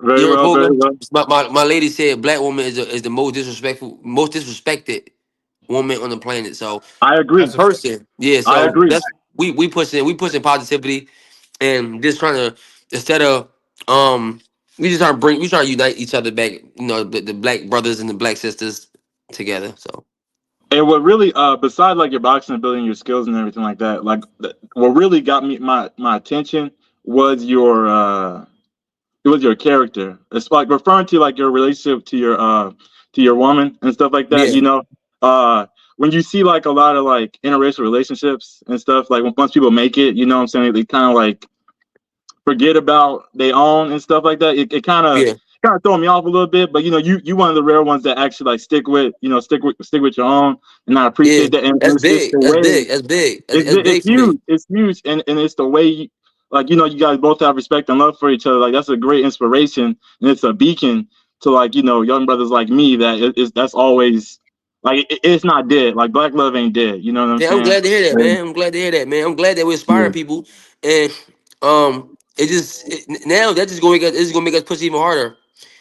yeah, for So sure, that's just and listen, I love me a black woman, for sure. my I black was gonna woman, ask right? you, like how do you how that came to be you and your lady? I was just curious because I don't know how that happened. Instagram, Is it girl? Oh, Okay, oh, Tev, okay. I just got the DM, Tev. huh? You in them DMs? Hey, look, next time we get on, I'm gonna give you a whole rundown. So just All let's right, plan something. All all right, right, So for bet, sure. bet, bet, bet, yeah, bet. so All next right, time, that's all. huh? Thank you, Jermaine. Yeah, Appreciate you. that's all I got. All right, All right, man. peace. All right. Stay up, Yo, man. Tev, I appreciate you, man, and your time, man. Thank you very much for pulling Likewise, up. man. It was definitely a dope episode. I'm gonna put some clips up and shit because we got some really good content up here. So I'm gonna throw the clips up on social media, man. Hey, I appreciate you, man. Yo, shoot me a text. I want to know what you do at Sony. All right, I got you. I'll text you after this over. All right, say no more. Hey, I appreciate everybody that came on here to watch this. Thanks, Naji, for having me up here as well. This is definitely by far one of the best interviews that we've done because we touched on a lot of topics. People got to see my character and who I really am. Yeah. Cause you know sometimes you can't really tell who's who. Even though I share a lot of my personal life, I don't really share a lot of my boxing like that. I share my personal life. So just thanks for that, man. Yeah, the last thing he said, Safe House said Tev fight game is real. And hearing Tev still know he's a champion, Brad, because we know it. He ain't scared to fight. Okay. Ooh, Safe Nah, House, man. I appreciate you, Safe House. Thank you, man. Mean a lot to me, my boy. All right, yo, Tev, I appreciate you, Brand. Thank you, brother. Hey, make sure y'all get your hoodies, man. Yeah, get them hoodies, man. Yo, Tev, I'm at you. All right, bet. All right. All right, y'all. My bad for everybody else in the chat, man. I had Tev here for over an hour, so my bad. But y'all know what time it is. Y'all know what time it is. It's time to cook up. I want to get y'all opinions. That was a good episode, man. If you enjoyed that, put a W in the chat for me, please. I just want to see who enjoyed that. Put a W in the chat because I thought that was a really good interview. Tev gave us a lot of gems. I love to see his interaction with his woman.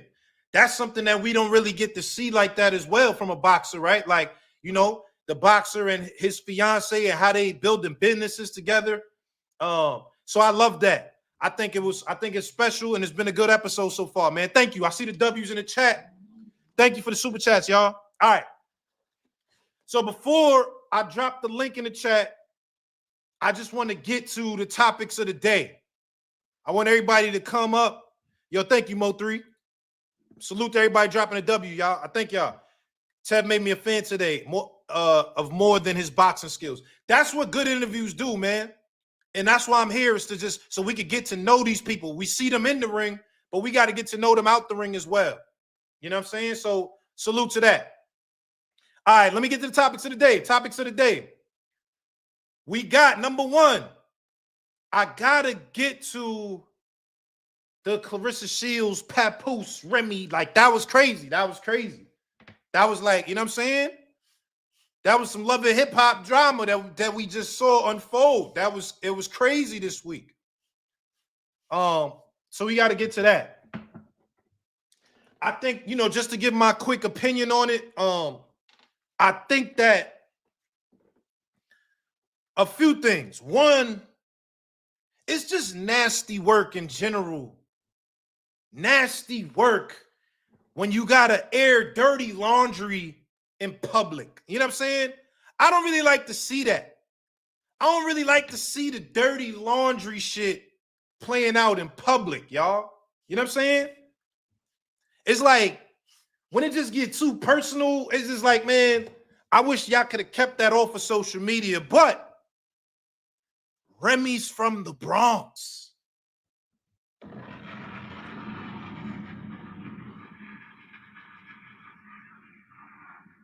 Women from the Bronx, they just go overboard. That's what they do. I dated some women from the Bronx before. I'm trying to tell you, this is a personal experience. If you make any mistakes, you have to pay. If you make any mistakes, you have to pay. If you make any mistakes, you have to pay. If you make any.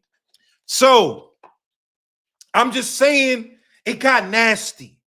If you're going to deal with a girl from the Bronx, you got to be careful because it could get nasty. Now, I'm not going to speak too much on the situation, blah, blah, blah, right? However, let me see. King June. King June says, Naji, I'm about to go to the BX in a few. My girl lived there. King June, I'm sorry to hear that, brother. Please get her out the Bronx ASAP. It's treacherous over there. Did you not hear what Floyd said? If you make any mistakes, you have to pay. If you make any mistakes, you have to pay. Yo, King June, man, be safe, brother. Be safe. So, all right. Now I'm from Queens, bro. I'm from Queens. So we got the topics of the day. We got that. We got Clarissa Shields. I want to know what y'all think about that. Talk to me about the fights last night. Munguia getting upset. You know what I'm saying? Charles Conwell looking amazing. And the last topic of the day, if y'all saw my boy Africa, Richardson Hitchens' performance last week. Got his first world title last week. You know what I'm saying? Oh, you want me to speak on that, Mark? I'm not. All right. This is the only time I'm even going to address this. I'm not even going to address this no more. If you don't know what I'm talking about, it is what it is, because I'm not mentioning no names. We not doing that. But I see a couple people putting this in the chat, so I'm gonna address it. I'm gonna address it real quickly. Marta Prince, I'm gonna address it. So this week, or last week, rather, whatever, this week, this is what I'm gonna say. This is what I'm gonna say.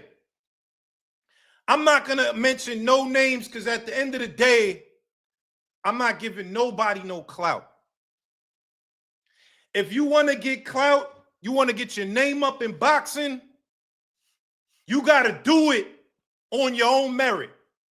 You got to stand on your own too and do it by keeping up getting good interviews, keeping up getting good guests, and doing that. So what I'm going to say is, and I'm going to make this real brief, and I'm never addressing this again. What I notice in this game, what I notice in this boxing game, it's not even just boxing, but any game that you in and you start to succeed, there's going to be people that start hating, that come with the territory. There's people that are going to start hating because they see that you're winning. You know what I'm saying? That's what happens. People see that you're winning and they be like, damn, I want his spot. So don't let nobody trick you out your spot. You know what I'm saying? So long story short, one of these corny haters out here was tweeting some hating shit. And I seen it. You know what I'm saying? And I responded to it. Which, you know, why my natural inclination is like, you know, you see some hating shit and you just want to address it, but I realize you can't give clout to people that are looking for clout, right? So the what I'm talking about is the tweet was saying something like, yo, because I you know, like, I started, you know, be on Twitter. Make sure y'all follow me on Twitter at Naji Chill. Make sure y'all follow me there. I'll be on Twitter giving my thoughts. And I started a debate about sparring, you know what I'm saying? Showing sparring. You know, I'm in favor of people showing sparring. You know what I mean? I think the next generation of boxing fans, right? We can't only think about us. We got to think about the next generation of sparring and the young fans. You see how they do the streamers. You know what I'm saying? They doing 24-hour YouTubes and streams and things like that. So I'm for boxing, fighters showing sparring if it's consensual. Both guys agree. Ain't no clout chasing. Ain't no editing. Show the sparring. So anyway, I said that. It turned into a whole debate. Blah blah blah. Now a hater who will remain unnamed. We ain't naming no names. We don't call out no hater names in here.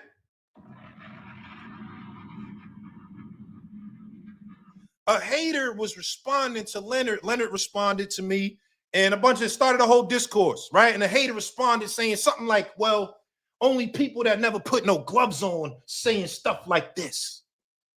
So I'm like, my natural inclination is like, well, we could put them on if you want. You know what I'm saying? Like, you want to put them on, we can put them on. And I was with that, right? I was with that. Now, when I say put them on, it's, you can shoot me a DM. We could go to the gym and go do that. I'm with that. We could go to the gym and schedule it and go do that. But once I seen that, it started to get like, once I said that, I saw a bunch of people start picking it up and talking and da-da-da-da-da.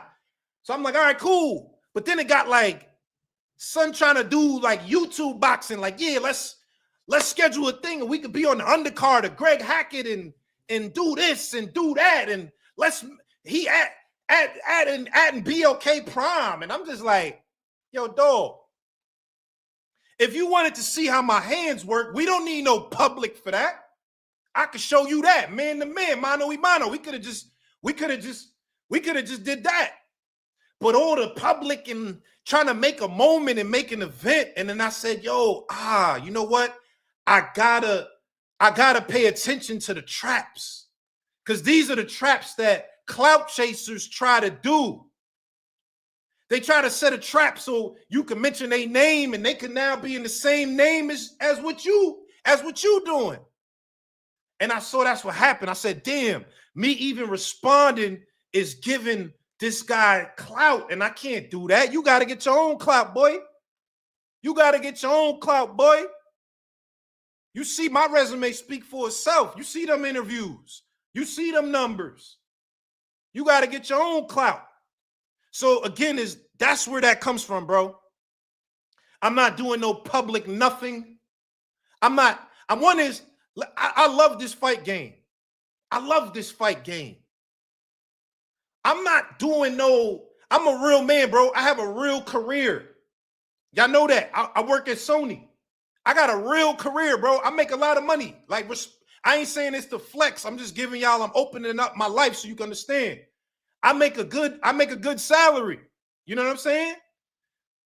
So it's like for me to be like trying to be boxing and he like, yo, I give you 10,000. I'm like, 10,000.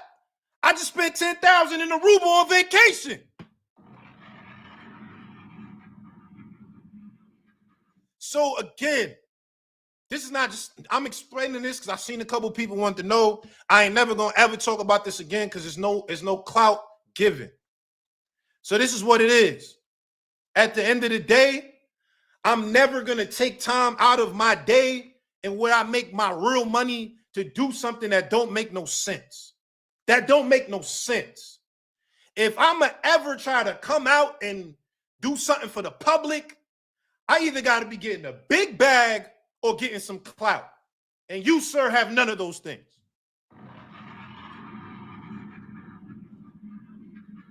So you're never going to see me doing no YouTube boxing and all of that. I don't do that.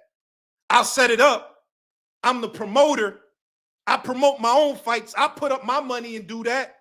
But you're never going to see me doing that. And again I am a man first. So we not doing none of that YouTube, nothing. I ain't none of that. None of that. Ain't none of that. But I'm outside. So I'm at every fight.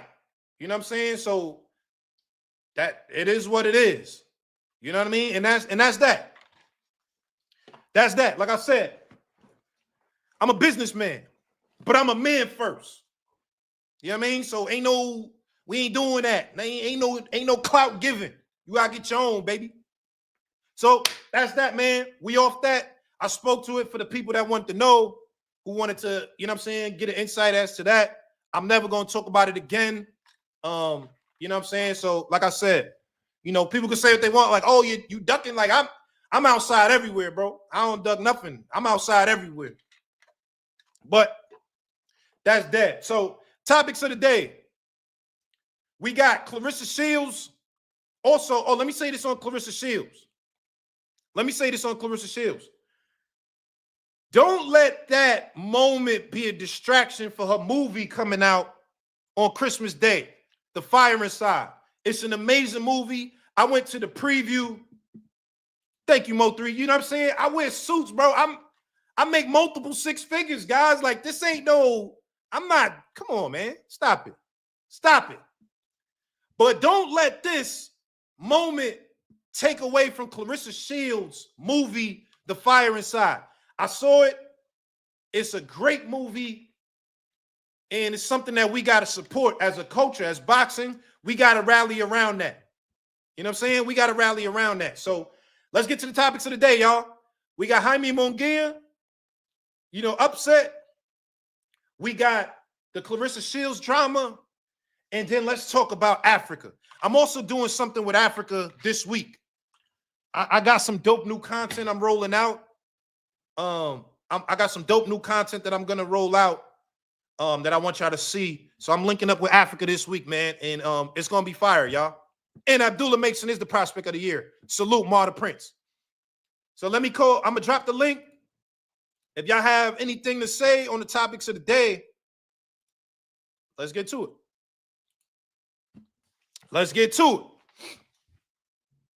Link is in the chat. I told y'all put some respect on Africa name. I done told y'all it was a lot of y'all in the chat. Listen, y'all know this Cigar Talk. I don't got fans. I got family. Everybody in here, if you showing love, you family. But I also got to tell my family when y'all niggas is tripping. And I seen a lot of y'all saying Liam Paro was going to beat Africa. Come on.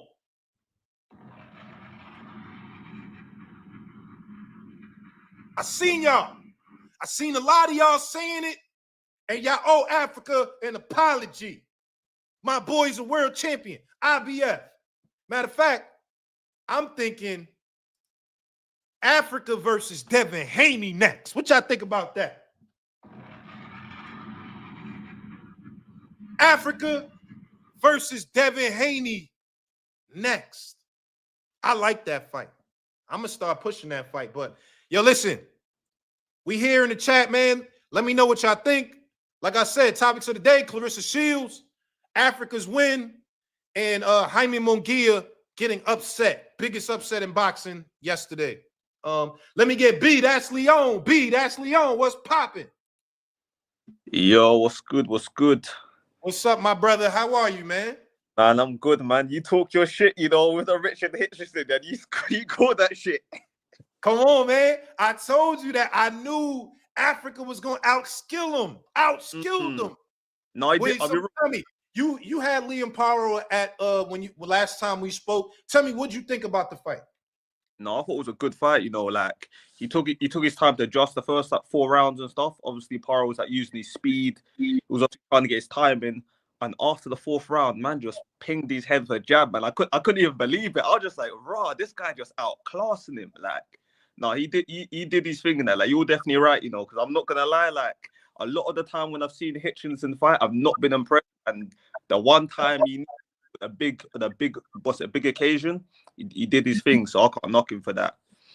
So where do you see Africa's skill level just in terms of the other guys in the division? Africa, to me, is at one of the hottest divisions in boxing, 140. You got guys like Devin Haney, you got Puello, you got Matisse, Gary Antoine Russell, Arnold Barboza. It's a lot of guys there. Where do you see Africa's skill set in terms of everybody else there? No, he's up there. Like with that Arnold Barboza, let's take him off the list, man. He trash. Like I ain't gonna lie, he's trash. There. But he I'll definitely say he's on a level of like the people like of the Catterall, you can even arguably say a Haney, because no one knows what Haney is going to come back to, because obviously all the damage he sort of sustained and sort of stuff. But and even maybe that Alberto, was it Puelo or something like that, because he looked good against Gary Anton Russell. When I saw him counter, he looked good as well. Yeah, So yeah. like it's competitive in that. Like even someone like a Teofimo Lopez, but with Teofimo, he's hot and cold in that. Sometimes you get a real good performance, other times he's done. Like we saw him struggle against a guy that got 7 losses, and that's all. Right. That's that one. Tell me about. Did you see the Jaime Munguia fight last night? Yeah, I'm not gonna lie. Like I didn't see that coming. Like when I said I didn't see it coming, as in like he's always got a leaky defense. He gets hit too often, but I didn't think it was gonna lose to him or lose like that. Like it was one of them ones where I was just like, right, this is your hometown. You just got slumped in front of it, and you don't even know whereabouts you are or something. Like, you know what? I gotta give Golden Boy like credit, because they always know how to build a fighter. And for certain times, he's actually got rid of him at the right time. He literally got rid of him after he took the Canelo payday Oscar, and then Jaime wasn't gets flattened, and now his stock's gone. Messed up the bag for the Belanga fight. Way down. Yeah, so for him, and that is a long way back, but I don't think he can really get any better, because like the guys had like maybe like over 40 fights. He's literally a brawler. That's what he is. That's like he's entertaining. Obviously, if that's what people like are boxing and cool, he's entertaining. But like, if we're trying to say that is he ever gonna win a world championship again? Maybe if he drops down to 160 because it's kind of weak, but other than that, I can't see him being anything else than a punch bag at that 168. I agree with you, man. Love these Lenny Lewis things, man. I keep saying that, Yeah, Lenny Lewis is kind of funny. I ain't gonna lie. Lenny Lewis is kind of funny. But tell me, lastly, what did you see the whole Clarissa Shields drama unfold this week? Papoose, Remy, I feel like it was everywhere viral. What'd you think about that? I'll be honest with you, I don't really like going into boxers' personal lives like that when it comes to this. But one thing that I would say is that I can't knock really Clarissa Shields on that one, because at the end of the day, from the outside, because obviously I'm an outsider, it looks like Remy done Papoose dirty. Papoose has moved on and they found happiness somewhere else. So it's a bit crazy that she's all crashing out, talking all that sort of stuff. Like, you had the guy and you did stuff that made you lose the guys. It's as simple as that, Yeah. All right. Well, yo, listen, make sure you go see that Clarissa Shields movie, man. I seen it and it was really good, man. Make sure you check that out. Yeah. All right, I'll give that a look, man, for sure. All right. Yo, later, bro. Yo, let me get A-Mac. A-Mac, what's popping? What's good? What's good, man? What's good? Naji. What's up, my brother? Talk to me, man. How you been, man? What's up? Everything is good, man. I can't complain. How about you, man? I'm good, man. You in New York, NY now, or you in the state? Nah, I'm in the town. What's up? Oh, that's where you. Okay, I'm from Booker. That's why I said that's why I asked if you was from BK, bro. But the thing about I want to touch on the topic real quick is about like with the Jaime Munguia real quick on that shit. Like, I was surprised that he lost like that, because I just saw the highlights. I didn't see the fight. I watched him, matter of fact, not too long ago. Just the highlights of it. I'm like, he looked disoriented in that fight. Like, that shit would look kind of crazy, because he Mexican. You know, these niggas like, they usually, they warriors. They fighters, they warriors and shit like that, like Canelo and them. But I mean, like, I thought he would have put up a better fight than that. You know what I mean? That shit look crazy. He was doing good in the beginning, right? He knocked him down in round 2. He hurt him. He did. He did. He knocked him down. He hurt him. You're right. But the dude came back. You see what I'm saying? Like, he didn't get him out of there, though. You see, he knocked him down, but he didn't get him out of there. The dude came back. He probably got confidence. You know what I mean? He got his strength back, whatever. And he came back and knocked his ass to the count. Like, he didn't make the count. You know what I mean? Right. That's crazy. I'm not sure if he ever gonna get another chance. I don't know. He may get another chance again. I guess, who knows? You know what I mean? He got 2 losses now, right? 2 on this belt now. Canelo and this dude. But who was this dude? I'm not even familiar with the dude he fought. Who was that guy? That's the first time I ever seen him, to be honest. I never seen him before, but he looked decent. He wasn't, he looked bad. He had, he didn't look elite level or nothing like that. No, he didn't look like elite. He had some decent footwork. You know what I mean? Decent footwork. He had a pretty good jab. Counter shots. I thought, I wasn't mad at him. But some French dude, but he put the French toast on them. Yeah, Though. but exactly. Boom. Caught him with the boom. Yeah, caught him. And he ain't make that count. You're right. And actually, to speak on another topic, real quick, off that topic, about Clarissa Yeah. Shields, real quick, like the Clarissa Shields shit. I'm like, damn, like the way the shit is pertaining, it's like messy. Like you just said, I don't like messy like that. Like I like Pat Poose and I like Remy Ma. And I think the way the shit is turning out, it's coming like hot garbage, like messy, really messy. You know what I mean? Yeah. And they both from New York too. You know what I'm saying? That shit is like, you know what I mean? Is this dude easy? This dude easy to block, Captain? Is he from Philly? Yeah, I don't know where he from, but I seen Papoose saying he said I laid them out and he had. I know nothing, but then he claiming, this dude claiming say he didn't. He said he sneaked me. He said he sneaked him 2 times, and he said he never. Of course he gonna say that. Yeah, I know because he said he snuck me 2 times. He said he ain't knocked me, but I ain't never fell. He said, but come on, dude, like, but he doing a lot of talking for a dude like he doing a lot of talking for a dude like he talking like a female. Like she's not even talking. He's the one saying that nah, this and the third. Like he was saying that he been knew about it long time, but and then she's saying Remy Ma is saying that he had other girl, he was cheating on her first or some shit like that. But that shit don't. If he was cheating on her first, then why did she make it public then? Why didn't she? You know what I'm saying? Yeah. Well, why afterwards when she started cheating, then she said he was cheating. So I don't. You see what I'm saying? How the heck does that work out? Man, it's crazy. But I would say to me, Clarissa didn't look bad. Remy looked bad. And I just don't want it to distract from her movie coming out. Oh yeah. Cause I'm a fan of Clarissa. I'm not gonna lie. I like what she's doing in the game. And like I said, like to speak on to that, yeah, I like what she's doing in the game. I hope it don't mess up her. You know what I mean? I don't think it's too bad because she at the end of the day is like, is he really messing with her? I don't know because she's saying that they did us talking or some shit. Like he was stuck on the phone with her. Like I don't know. Sure, but I read them texts though. I read Remy posted all them texts. Yeah, she posted all them texts. Yeah, we see that.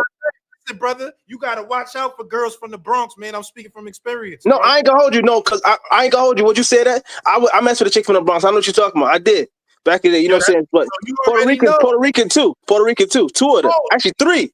2 Puerto Rican, 1 black. The Puerto Ricans might cut you. Yeah, 2 Puerto Rican, 1 black. So it's like, you know what I mean? But it was when I used to live in Florida though. It wasn't up Eastern. It wasn't in New York. Yo, hey, man, I appreciate you up, brother. Thank you, man. Yeah. All right, bro. All right. Yo, let me get Zach next and then D1. Let me get Zach. What's popping? And then I got Jermaine. Naji was good. Zach, what's up, my boy? What's good? Shit, I'm not gonna lie. I posted it on Twitter. You got me on the Africa stuff. You got me on. Look, I said Africa was gonna win. My boy. I knew he was gonna do it. Look, talk to me. I said Africa was gonna win. I just didn't think it was gonna be that. You feel me? I didn't think it was going to be that like unanimous. And also, the judges' scorecard was crazy. Some judges' scorecard was crazy. One guy had Pyro when it was like 117, 111 or some shit like that. Hell yeah! I couldn't believe that one. That was nasty, bro. I was tripping, but I thought it was a good little fight. I thought Africa when he started to get adjusted to Liam, I'm like, yo, he started cooking him with the straight 1-2. Cooking him. See, that's the thing I knew is that I said because of the style matchup, like to me, what we saw with Lemos was to frustrate Africa. You gotta put the full court press on. If you ain't gonna do the full court press, he's just gonna get comfortable with that jab and start picking you apart. Hell yeah! That's what we started to see after, like you said, after round 4. Yeah, hell yeah. I mean, shit. I was like, I thought Liam was gonna put up a better fight, but once he started getting hit with that 1-2, I was like, nah, he's cooked. He can't do nothing now. I didn't think Africa would put on like that type of performance because I knew he was gonna win, but I didn't know to the extent. You feel me? I didn't know he started cooking him like bad. I think skill wise though, Africa probably one of the best at 140. I think he top 2, top 3. I agree. It's gonna, but listen, them other top 2, top 3, they're killers up there too, though. There's some killers. Nah, they are for sure. For sure they are. That's why I think for me, bro, I think if Africa get a fight with like a Devin Haney, that's a good fight for him. But I don't know if Devin would want to take that fight. You feel me? I don't know if Devin would want to take that fight so early because they talking about they wanted a year off of fucking training and all that shit like that. I don't really like. With Devin, it's kind of weird because I don't know what they doing at this point. They saying they got shit lined up, but I'm like, what you gonna do? What you think? Like with Devin's situation, what you think? I mean, I saw something where, you know, I tweeted the other day, this was maybe a week or so ago. I tweeted, I said, yo, Devin, you need to hurry up and come back. Like, you know what I'm saying? Mm-hmm. And he retweeted it. Devin retweeted it. And then he said, he responded and he said, to be honest, the real reason I haven't come back is because of these bitch ass promoters. I said, whoa. I don't know if that's an Eddie Hearn shot. I don't know. But it seemed like it's more business oriented why Devin isn't back, more so than, you know, anything with him personally or mentally or anything like that. That's what I took from it. So I feel like if they could get the business right, you just, you know, I would want Devin to fight a guy that don't got no big power. You got to just get back in the win column and get your confidence back, and then gauge it from there. You know what I'm saying? Yeah, because I'm thinking, look, I don't want Devin to come back and pull like a Tim Tszyu type of situation where he fighting one of the best fighters in that weight class. Like, I don't know if he. Like, I don't want him to do it because I seen you see what happened to Tim Tszyu when he tried to do that shit, and it's a lot worse for Devin because I've been mad at that Russian dude ever since. Tim Tszyu is my man. I've been mad at that dude ever since he did that. Matter of fact, I tweeted you the other day. I said Crawford is gonna get you for what you did to my boy Tim Tszyu. You know what I'm saying? You know what I mean? Hell yeah. I think for me though, I think Tim Tszyu he just managed his career kind of poorly. If you think about it, like he really made like whoever instructed him, they managed his career kind of poorly. Like, why go into a fight with Rick Tazalia? Like, you need somebody just to get your feet back wet. You feel me? Not just kill it. They could be with a killer. Yo, Oscar Della pass Pete. What? I don't know what. Yo, stop hating on Tim Tszyu, bro. Chill. We ain't doing that. I like Crawford versus Tazalia. I do like that fight. It's a good little fight, but I think Crawford cooking him. But at the same time, I'm like, yo, that's a good fight. He hit hard, but he got a leg back because I ain't like what he did to my boy Tim Tszyu, my man. You know what I'm saying? But yo, Zach, I appreciate you pulling up, my boy. Thank you, bro. Oh, lastly, hold up. Before you go, tell us. We know that you work with my boy Ray Ford, Ray Savage. I like Young Savage. What's up with Ray Ford, man? When is he coming back? What's going on with Ray Ford? Truthfully, bro, I think right now he kind of just taking his time and just like waiting for a fight that should be lined up. For me, I want to see him versus Oceanique because him and Oceanique's a great fight, but I just don't know if Oceanique want that fight. That's Oshaki Foster, by the way, for those of y'all that don't know. Yeah, no, sorry. Like, Oshaki, I like that fight a lot, but like I really don't know. Like, you see Nick Ball fighting back to back, awesome active shit. I hate the fight he fighting, by the way. I do not like the fight. Yeah. But like, I think he just need to be more active right now. But I think I don't know if he got some shit lined up, but all I know is that he gonna take over the 130 pound division. I think he looked crazy his last fight. He looked great. I think he gonna take over that division for sure. I really want to see him versus Oceanique, but the thing is, it's like, who else is there other than like Cordina, Navarrete? You feel me? Yeah. Okay. Who else Yo, Zach, man, I appreciate you pulling up, brother. Thank you, man. All right, bro. Tell them people in the chat, fuck you. Yo, they talking about he got the Shakur Stevenson shirt on. I work for the motherfucker. like what's up with you? Right. All right, later, Zach. All right, dog. All right, let me get D1. D1, what's popping? What's up, champ? Appreciate Jermaine, you. I got you next, Jermaine. Appreciate you letting me back up here, bro. Nah, for sure, man. I love the angry white man coming up and cooking, man. No doubt. Dudes in the comments were like, you're not keeping. They were talking in the comments, you're not keeping it a buck. He said, Tevin answered the question I wanted him to answer. He won't do everything it takes to get a fucking fight. It just is what it is. None of these guys will. They don't understand how this game was built. When you're a B-side by a long shot, you got to take what they're offering. Who knows if it will be offered again? You got to take what they're willing to give you when it comes around. And that's why we get all this bullshit duck talk and all these goofies with their thumbs down there. They're probably talking crazy right now. They won't get up here. They won't click this link. They won't cam up. They won't do none of that. So they're just talking, bro. That's all they're doing. And, yo, I got to eat a little bit of crow for the Richardson Hitchens shit. I thought Paro would win. but I was rooting for Africa. There ain't, you know what I mean? That's a fellow New Yorker. I'm down the street in Buffalo, but there's only two things I do: the Bills one time a week and boxing all the rest of the time. That's why I get up here and talk some shit, because ain't nobody where I'm from fuck with boxing. So I gotta talk my shit. I wouldn't have nobody to talk with. You know what I mean? Nah, I love that. Tell me, little, I know you watch everything, D1. I follow you on Twitter, so you active. You know, make sure y'all follow D1. Did you see the fight last night? Jaime Munguia. That shit killed a 7-leg parlay. I was about to be up 28 hundo. Oh, like God. Real shit, bro. I'm like, this is in the bag. About to start ordering some shit, spending a couple little dollars and shit.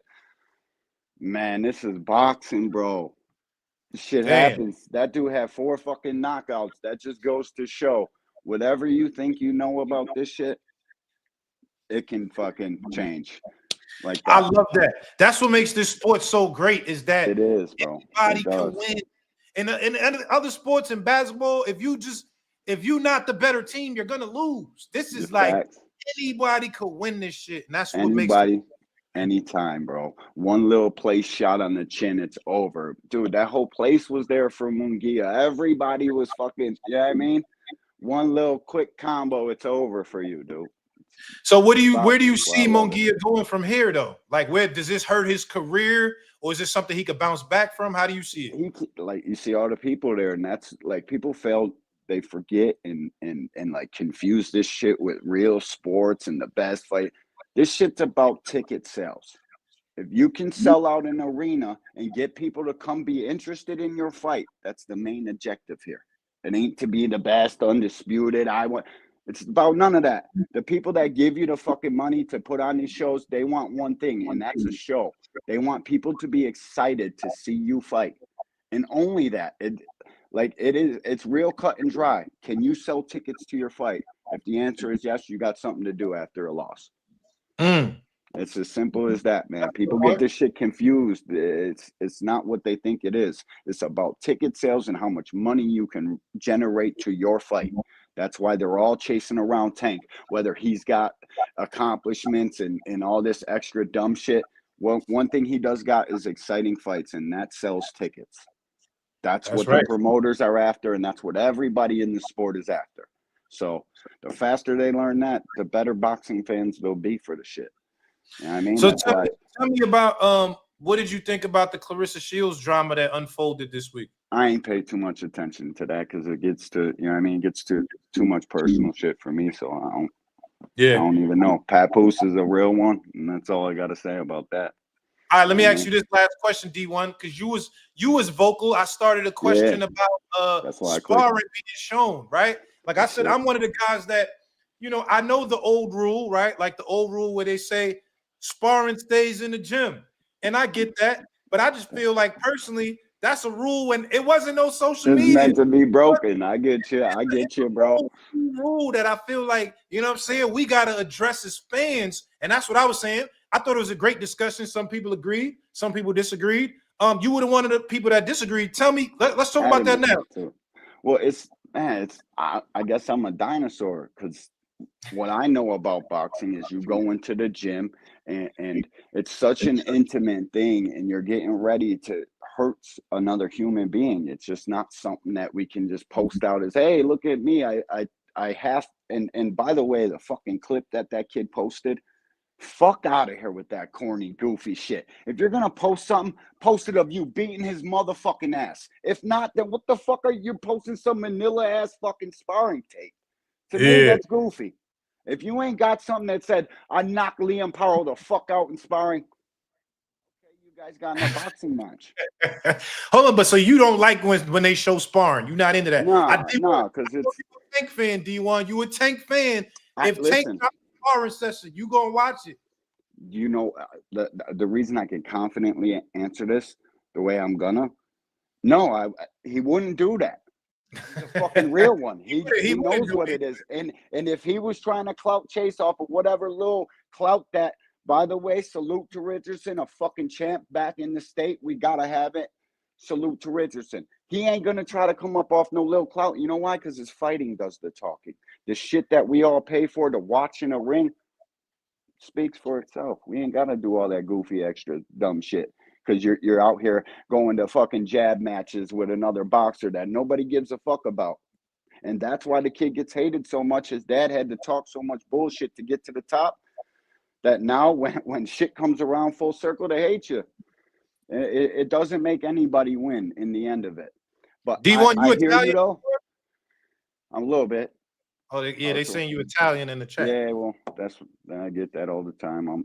I got a whole bunch of Italian homies. I got a whole bunch of black homies. I'm from the hood. I'm from nothing. I just live in a big ass nice house because I got up out of there and realized what life's really about. You know what I'm saying? So that's what's up. They'll say that. That's all right. They can cook their little thumbs off till they got blisters. They ain't never doing nothing else but typing in somebody's chat. And then fucking about a whole bunch of nothing. Y'all ain't shit. Never will be shit. Never going, none of it. You know what I mean? Yeah. So, I like D1, man. Thank you, bro. I appreciate it, man. Let me just say this, bro. I'm not opposed to these guys trying to make a name for themselves. Do it however you got to. If you got to come on podcast, stop being shy. This camera ain't shit. Come and talk to some guys that got a little bit of clout out here that are interviewing, doing whatever. You don't need to do fuck shit like that. But if need be, I guess I see y'all points. But if it ain't shit, if you ain't putting damage on that dude, don't hurt your fucking your profile anymore, because that's all you're doing to somebody like me. We ain't fucking with that unless you're putting hammers on the dude. So it is what it is, bro. Okay. Say that. Yo, salute D1. I appreciate you, brother. Thank you. To you, Nas. I appreciate you. Angry White Man, Fridays, 10 o'clock. All right, we'll be there. I'll be there. The Angry White Man, D1. All right, yo, let me get Jermaine next, and then Unbiased Boxing, and then Crown Jewel. Yo, Jermaine, what's popping? Hey, what's going on, Naji? Thanks for welcoming me back up here. Nah, for sure, man. I was just gonna say about the Rich the Itchison fight. I think it was a perfect display of boxing. You know what I'm saying? He took his time. He was patient. You know what I'm saying? Patience is a virtue. That's what Roy Jones used to say. And I think that's the best thing he could do, was just be patient the whole fight, because he could have ran into something. That was something I was potentially worried about. Him doing how he usually do. You know how sometimes he gets a little aggressive and he jump on the guy and stuff like that. But I was glad he was patient and everything like that. I was also worried he was in the corner talking to everybody in the crowd, talking to Berlanga, Did he have somebody on the phone? He had somebody on the phone talking to him too. So I was trying to, I don't know. I remember one other fight. I think that was the Zepeda fight when he had somebody on the phone. Yeah, I think so. But yeah, I think he did great. People call him the Temu Devin Haney. That's crazy. I don't. Yeah, I know. When I read that, I was like, that's ridiculous. That's an insane insult, But I think that's just, he likes to have people at the end of his stick. That's where he feel comfortable at. Liam, he could catch you if he wanted to, but he didn't. He played it smart. Do I think Devin Haney better? I do think Devin Haney better, but I feel like when it comes to defense wise, I feel like Richardson Hitchison has that upper hand on defense wise, because Devin Haney kind of like leans more towards the shoulder roll, but Richardson he still does his high guard, and he sticks to the he's one of those fighters that just does the basics really, with the fundamentals, he just sticks to his fundamentals, and I can really respect that. He really showed all the other fighters you can make it just doing the fundamentals. You can become a world champion doing the fundamentals, and I appreciate that. I agree. Are you a fighter, Jermaine? They asking you a fighter. Yeah, but I'm not fighting right now because, well, I'm amateur. I'm not like a pro, but I'm in the military. I'm in the Marine Corps. So, but I'm an amateur, and I'm getting surgery on my eyes. I know everybody be talking about my glasses and everything. Yeah, I knew somebody was gonna say something about my glasses. They always talk about the glasses. It's like I'm getting surgery in February, so I'm prepping for that. So I can't.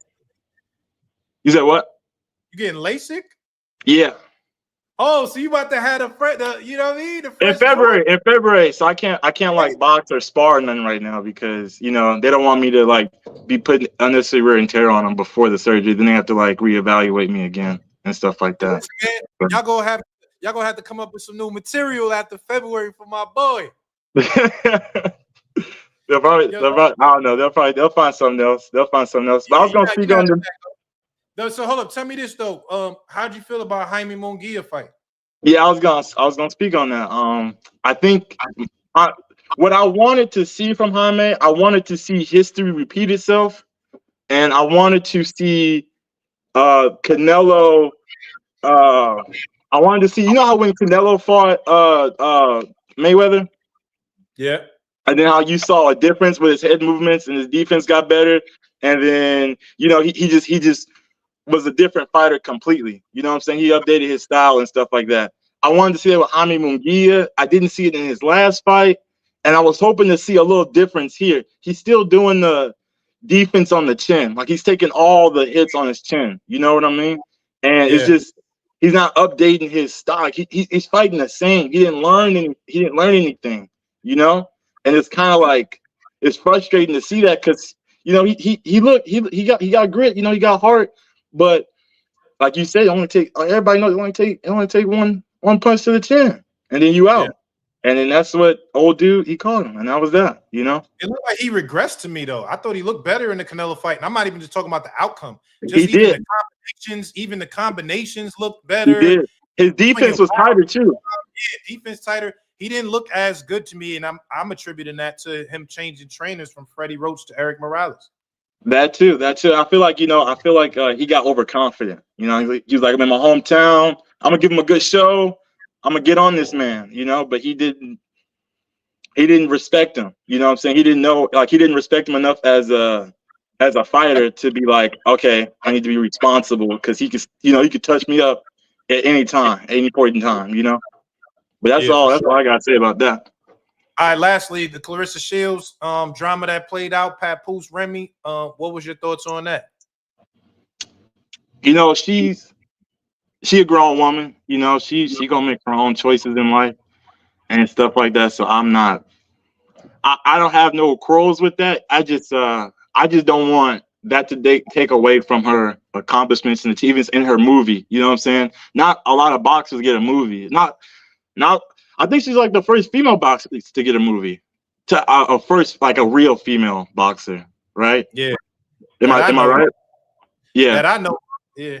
So I just didn't want that to be taken away, but you know, I don't know, man. I really don't want her to. I think her stock is worth more than being with somebody else. You know, I think she can have any other man. Actually, this is a unit. This is a unit sweater, Goofy. You know what I'm saying? Fuck out of here. Anyways, but yeah, you know, she doesn't have to play into that. You know, I think she's worth more than what she's like participating in. You know, I feel like she can get any guy she wants, but she's like settling for less, in my opinion. But okay. Well, listen, man, make sure you go see the movie. I saw it at the premiere. I ain't gonna lie, I'm not even just hyping it because I like Clarissa. I was very surprised. I was like, damn, this is a good ass movie for real. You know what I'm saying? So make sure y'all go see that, man. Christmas Day. Yeah, for sure. Word. Yo, Jermaine, thank you, bro. Appreciate you pulling up. Yep. All right. Later. Let me get unbiased boxing. Unbiased boxing. My God, Naji, what's the word, gang? What's the word? What's good? Talk to me, man. How you living, man? I'm cooling, gang. I'm Gucci. I can't complain. My fault about earlier. I was in Bible studies. You feel me? Oh, okay. Yeah, I know it's Sunday, man. It's Sunday. My bad. Feel me? Had to do the higher learning type shit. I respect that. You gotta get the knowledge first, bro. You feel me? Yo, talk to me, man. Did you see any of the fights this weekend? Jaime Munguia, Charles Conwell. You see the fight? Shit, yeah, I definitely seen the fight. I be in tune, and that's me on Twitter that be talking Trapolini. You feel me? Oh, okay. I follow you. I definitely caught the fight. I even caught MJ fight yesterday. He's calling out. He's calling out anyway for a year now. You feel me? I see. Anyway, responded on Twitter. Anyway, said, "All you gotta do is keep winning, and I'm gonna come see you." Oh, see, I like that. I love that energy. You feel me? I love that energy. Yeah. But, as for the Dev situation, I listen, don't the chat kill me, man. Listen, I told the guys I don't approve of the snitching, but I understand it. And that's why he said what he said with the promoters, because his next fight was supposed to be with Sandra Martin, and the purse bid was only $1 million. And we talking about Devin Haney here now. Purse bid is only $1 million. You talking about him and Sandra Martin got to split $1 million? That's crazy. That's crazy. That is crazy. I don't condone the snitching, no, and snitching. You went in that ring, you fought. Going in point. No, we don't condone that. But I understand it did fuck up your business. But you got to get in the ring and get it back. You took low pay cuts. You did it with Cambosis. So you feel me? Just get it back, grind back from the bubble, bro. It's nothing. Yeah. Who you think Devin should fight? Who's a good comeback fight for Devin Haney? Shit. You want me to be for real, bro, and not being biased? Gotta say I'm biased. He needs to take that Sandra Martin fight because it's a good boxing. It's a good boxing match. You know, it's a good boxing match. Sandra Martin got power. You know, it's a good match. The thing with him and Hitchens, I would love to see it, but I honestly believe Dev got more skills than Hitchens. I'm from New York, bro, and I was hyped as fuck when Hitchens won. I put money on it. You from Brooklyn? You from Brooklyn? Nah, I'm from Queens, bro. I'm from Queens, from Murdoch. You feel me? Back in the docks, no boats. You feel me? Oh, salute. Yeah. That's right around hometown. You feel me? But Hitchens, I feel like, and being you wear them warehouses? You buy them warehouses over there? Nah, I'm by the chicken box. Oh, okay. I'm in the back box. I know what you're talking about, though. I know what you're talking about. Right by the gas station and shit. Yeah, exactly. Okay. Yeah. Nah. I'm more about like by Hollis and shit. Hollis Deli. Yeah. Okay. All right. Bet. Word. So all right. Hold up. Let me ask you this though. What you thought about the whole, the Clarissa Shields shit that happened this week? I'm with D1 on that shit. I be trying to stay away from the personal shit, but I'm gonna say this though, and I wanted to say this. The thing with Clarissa, and I feel like you almost fell for the bait with homie the other day. We ain't gonna say names. Yeah, they gotta stop doing that. And I feel like I hate when they do that with Clarissa. They antagonize her and then like they throw rocks and then hide their hand and it makes her come out as the angry black woman. You feel me? It looks bad on her end, but if you really peep game, you know what's going on. You feel me? Yeah, I see it. I see that. Lastly, let me ask you this. We saw, Africa versus Liam Paro. What'd you think about the fight? I know you said you was going for Africa, but what'd you think about the fight? It was a good fight. Some people may question Africa for starting a little slow, but I like that he did. I think that Paul got tired out because he was doing too much movements and stuff like that. I want to see Africa do some more body work. You feel me? You got to do more body work, bro. That's why I feel Dev got more skills than because Dev would work on the body. But if Africa just lock in, bro, you from the towns, bro. We ain't hating. We want to see you win. I wrote that shit in the chat. I've been telling Abe, we got a fucking champion in the town. New York needs to wake the fuck up. We need to wake the fuck up. What y'all not getting? We ain't never had nothing. From quote my son Stacks Bundle. We ain't never had nothing. We got a fucking world champ. Shout out to Africa, man. Shout out to Africa. Fact. That's a fact. Hold on, I'm gonna follow you on Twitter. You say you Trapolini? Trapolini, bro. I bet. All right, I'm gonna lock in with you. Safety, muddy. All right, bro. All right, let me get Crown Jewel. Crown Jewel, what's popping? What's good, Naji? What's up, my boy? Talk to me, man. Y'all want to make sure you safe. I see you driving. I want to make sure it's cool. I'm good. All right. Yeah. What's up, man? Talk to me, man. I tried to get on earlier when Ted was on, but I was in IHOP. It wasn't a good reception, I guess. Just what my camera wasn't working.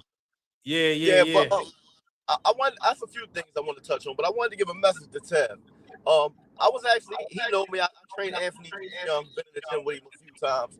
But Ted was at a horrible spot, I think, in boxing with regards to it can be good financially, but horrible for the way boxing treats its elder, veterans or it's really good fighters that are kind of hit that 35-year-old mark. Hit the mid 30s, where they're kind of like they're through with them, so they want to just use them to build younger guys. And Tev's skill set he's performing better than they expect him to. But there's no help of their own. They're putting him in situations that are never going to be favorable to him. He's not going to get the benefit of the referee. He's not going to get the benefit of the judges. And, it is what it is, although he's still handling his business. I just want him to, we know you're in that situation. It's not a whole lot you can do about it by the way, boxing politics is set up. So make sure you tax them, Tev. Make sure they pay you for being in that position because they want your name. They want, as you were just talking about, clout. They want your clout. They're not going to give you a fair shot. You're going to have to do something extraordinary to get a nod. So in knowing that don't mean you got to leave the money on the table, but make sure you throw a tax on it because you know what you up against. Yeah, you speaking some big facts right now, Crown Jewel. I wish you could have got up here when he was on. You speaking some facts right now. Yeah, because that's what we do to our older fighters, and fortunately for him, he's still performing at a young elite level.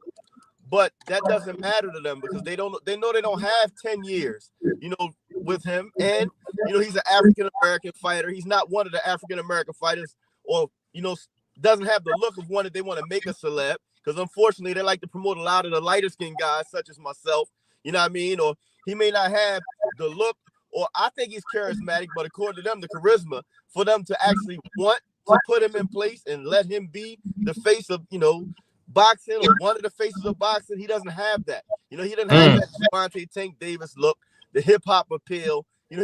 So they don't need him. And because they don't need him in boxing, we only have room for a certain few guys while we need him. As soon as we don't need them, we throw them away. And they're in the process, I think, of not quite throwing Tevin Farmer away yet, but they're actually, recycling them for a synonym. You know what I mean? They're keeping him in high-level fights. I'm sure he's making good money, but it's not to his benefit. They don't intend any. And I heard him saying like De La Hoya wants to make the fight again. They want to make the fight again because they want to pay the fare better. You know what I mean? I don't think they're doing anything for the benefit of Tevin besides paying him, and I just want to make sure he's making them pay him correctly. I love that. I love that. Did you see any of the fights this weekend from Jaime Munguia, Charles Conwell? Did I? Munguia, I didn't watch the fight. I saw the highlights, but I'm going to cook on that soon because a lot of people don't pay attention to when younger fighters get in fights above their head too soon. He wasn't ready for that Canelo fight. The upside is he got his biggest payday, and now the world knows who he is. The downside is he may never be the same again. And that happens in boxing. Boxing's the only sport where one wrong fight at the wrong time can completely ruin you. Now we look 2 fights after him being a young stud on the brink of being one of the major players in the game. 2 fights later, he's lost to Canelo. He lost his promotional contract with Golden Boy, and now he just got knocked out by a guy with 4 knockouts. He could be on club shows in no time. That's how quick it happens in boxing, which is why you got to have good representation and make sure you're handling your business. And we need to stop bastardizing and chastising fighters for trying to have their business together, because this is what this is what can happen in boxing. One wrong move, you go from the penthouse to the basement, and there's no other professional sport where that happens, where you can be making 6-7 figures, and then on a club show making it 4,000 or 5,000. And I mean, that's why boxers have to be very careful, and that's what a real life case of it is Munguia right now. That's a good point, because he won the Derevyanchenko fight, then he beat John Ryder, and then the Canelo. So yeah, you're right. You're right. Yeah, that could be it. Conwell. Oh my God, I was on Conwell. I was not a Charles Conwell fan. I was listening to the YouTubers saying that, Boots talking about fighting him would have been a cherry pick and all that craziness they were saying. And I like Boots a whole lot. Bozy as well. After watching Charles Conwell last night, no nonsense, Olympic pedigree, comes to fight, has a high energy rate, strong, maintains that strength. He just beat that man into submission. Now, we may not have knew who that fighter was. I don't know his name, to be honest, but I do know who brought him. It's Samson Lukowicz. And Samson Lukowicz is known for bringing Argentinian and South American fighters to America. Remember, he's the one that brought Sergio Martinez, Manny Pacquiao. He usually don't bring no garbage. And, I mean, Charles Conwell completely outclassed, destroyed, and broke this guy. He's a problem. He looked so good yesterday. I didn't see no flaws from the way he mixing up to the body, the way his guard looked. He's slipping shots. He used the jab. He's countering it. He fought a perfect fight, damn near to me. He's got everything, and that's what I'm saying. He's a problem for anybody at 154. Like I'm a Charles Conwell fan. I need to see him some more, but I'm somebody that wasn't on my radar at all, and that completely changed last night. You know what I mean? He's a problem. I like him, skill set wise, hunger wise, temperament, punching power, defense, you name it. He has the goods. I agree. He don't waste no movements. He just bring in all the tools that you need for the job. It's like He only slip when you gotta slip. He throwing the accurate shots. And because he's a hard puncher, that's what I really enjoy about guys that can punch hard, is just that you picking shots. He ain't throwing everything hard. Sometimes he tap, tap, tap, pow, tap, tap, tap. You know what I'm saying? So he's picking his shots in such an educated way for a power puncher that I'm like, damn, this guy is looking like the real deal. It kind of reminds me, and I think Roy Jones Jr. was talking about Floyd at one time, and they had talked about Floyd not having power. And it's an analogy for this when Roy said, don't think that he don't have power. He just doesn't bring it when he don't need it. He has a tuxedo, but if the occasion doesn't call for a tuxedo, he don't bring it. You know what I mean? But yeah, he has it. He has it. Okay. Tell me, what did you think about the whole Clarissa Shields drama that unfolded this week? That was a whole thing. It was viral everywhere. What'd you think?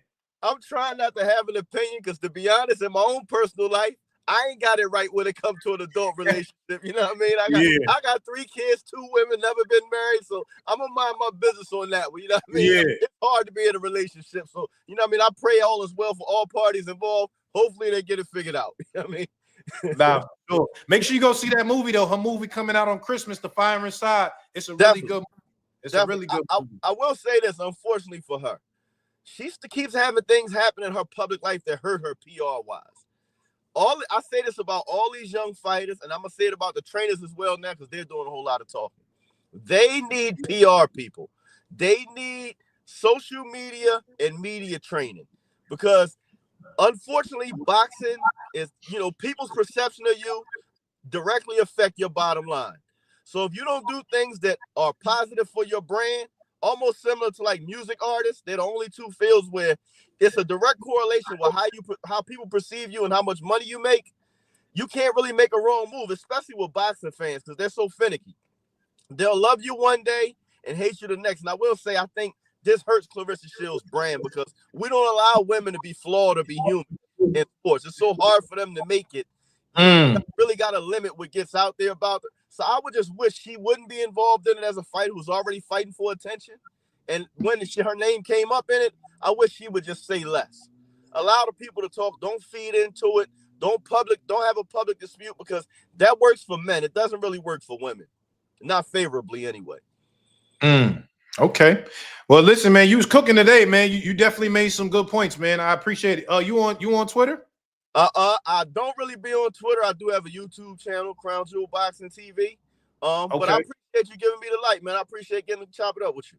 For sure, man. I'm gonna subscribe to your channel. You said Crown Jewel Boxing? Crown Jewel Boxing TV. All right, bet. All right, man. Yo, I appreciate you pulling up. Thank you, brother. Thank you, bro. All right. Yo, listen, man. I appreciate everybody that came up to cook with us today. Good episode. Tevin Farmer, man. I really like that brother, and I like his personality. I like what he stands for.